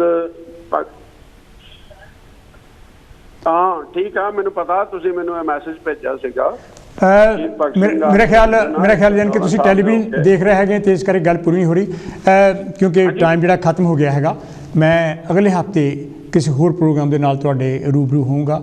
ਮੈਂ ਅੱਜ ਫਿਰ ਆਪਣੇ ਜਿਹੜੀਆਂ ਕਾਲ ਸੀਗੀਆਂ ਬਹੁਤ ਸਾਰੀਆਂ ਵੇਟ ਕਰ ਰਹੀਆਂ ਸੀ, ਮੈਨੂੰ ਪਤਾ, ਅਤੇ ਮੈਂ ਉਹਨਾਂ ਸਾਰਿਆਂ ਤੋਂ ਹੱਥ ਜੋੜ ਕੇ ਮਾਫੀ ਮੰਗਦਾ ਅਤੇ ਕੋਸ਼ਿਸ਼ ਕਰੂੰਗਾ ਕਿ ਅਗਲੇ ਹਫ਼ਤੇ ਜਿਹੜਾ ਕਿਸੇ ਹੋਰ ਪ੍ਰੋਗਰਾਮ ਦੇ ਵਿੱਚ ਉਹਨਾਂ ਨੂੰ ਜ਼ਰੂਰ ਉਹਨਾਂ ਦੀ ਸ਼ਮੂਲੀਅਤ ਕੀਤੀ ਜਾਵੇ। ਭਗਤ ਸਿੰਘ ਬਾਰੇ ਸ਼ਰਧਾਂਜਲੀ ਜਿਹੜੀ ਸੀਗੀ, ਮੇਰੇ ਖਿਆਲ ਇਹੀ ਸੀਗੀ ਕਿ ਕੁਛ ਜਿਹੜੇ ਦਸਤਾਵੇਜ਼ ਸੀਗੇ, ਕਿਉਂਕਿ ਮੈਂ ਉਹਨਾਂ ਦਾ ਸਾਰਾ ਲਿਟਰੇਚਰ ਪੜ੍ਹਿਆ ਹੈਗਾ, ਜਿਸ ਬਾਰੇ ਸੁਰਿੰਦਰ ਧੰਜਲ ਹੋਣਾ ਨਾਲ ਗੱਲ ਮੇਰੀ ਹੋ ਚੁੱਕੀ ਸੀ, ਅਤੇ ਉਹਨਾਂ ਨੇ ਬਹੁਤ ਵਿਸਥਾਰ ਨਾਲ ਉਹਨਾਂ ਗੱਲਾਂ ਬਾਰੇ ਜ਼ਿਕਰ ਕੀਤਾ ਜਿਨ੍ਹਾਂ ਬਾਰੇ ਸ਼ਾਇਦ ਬਹੁਤੇ ਲੋਕਾਂ ਨੂੰ ਨਹੀਂ ਪਤਾ ਸੀ, ਬਹੁਤ ਭਰਮ ਭੁਲੇਖੇ ਸੀਗੇ, ਉਹ ਵੀ ਉਹਨਾਂ ਨੇ ਦੂਰ ਕੀਤੇ ਹੈਗੇ ਆ। ਅਤੇ ਜਿਸ ਚੀਜ਼ ਦਾ ਮੈਂ ਜ਼ਿਕਰ ਯਾਨੀ ਕਿ ਬਾਰ-ਬਾਰ ਉਹਨਾਂ ਤੋਂ ਕਰਵਾਉਣਾ ਵੀ ਚਾਹੁੰਦਾ ਸੀ, ਉਹ ਇਹ ਸੀ ਕਿ ਭਗਤ ਸਿੰਘ ਹੋਣੀ 23.5 ਸਾਲ ਦੇ ਵਿੱਚ ਉਹਨਾਂ ਨੇ ਇੰਨਾ ਲਿਟਰੇਚਰ ਪੜ੍ਹਿਆ, ਸਾਹਿਤ ਯਾਨੀ ਕਿ ਉਹਨਾਂ ਨੇ ਇੰਨਾ ਪੜ੍ਹਿਆ, ਫਿਲੋਸਫੀ ਇੰਨੀ ਪੜ੍ਹੀ, ਪੋਲੀਟੀਕਲ ਯਾਨੀ ਕਿਹੜੇ ਸੀਗੇ ਦਸਤਾਵੇਜ਼ ਇੰਨੇ ਪੜ੍ਹੇ ਜਿਹੜੇ ਕਿ ਅੱਜ ਕੱਲ੍ਹ ਦੇ ਪੰਜਾਬੀ ਅਸੀਂ ਨਹੀਂ ਪੜ੍ਹਦੇ ਹੈਗੇ। ਇਸ ਕਰਕੇ ਸਾਨੂੰ ਸਹੀ ਸ਼ਰਧਾਂਜਲੀ ਇਹੀ ਹੈਗੀ, ਅਸੀਂ ਭਗਤ ਸਿੰਘ ਦੇ ਪੂਰਨੇ 'ਤੇ ਚੱਲੀਏ, ਜੋ ਕੁਛ ਉਹਨਾਂ ਨੇ ਕੀਤਾ ਸੀ ਉਹਨਾਂ ਨੂੰ ਅਸੀਂ ਆਪਣੇ ਕਿਰਦਾਰ ਵਿੱਚ ਅਪਣਾਉਣ ਦੀ ਕੋਸ਼ਿਸ਼ ਕਰੀਏ। ਅਗਲੇ ਹਫ਼ਤੇ ਤੁਹਾਨੂੰ ਮੈਂ ਫਿਰ ਮਿਲਦਾ, ਮੈਨੂੰ ਇੱਥੋਂ ਦੀ ਇਜਾਜ਼ਤ।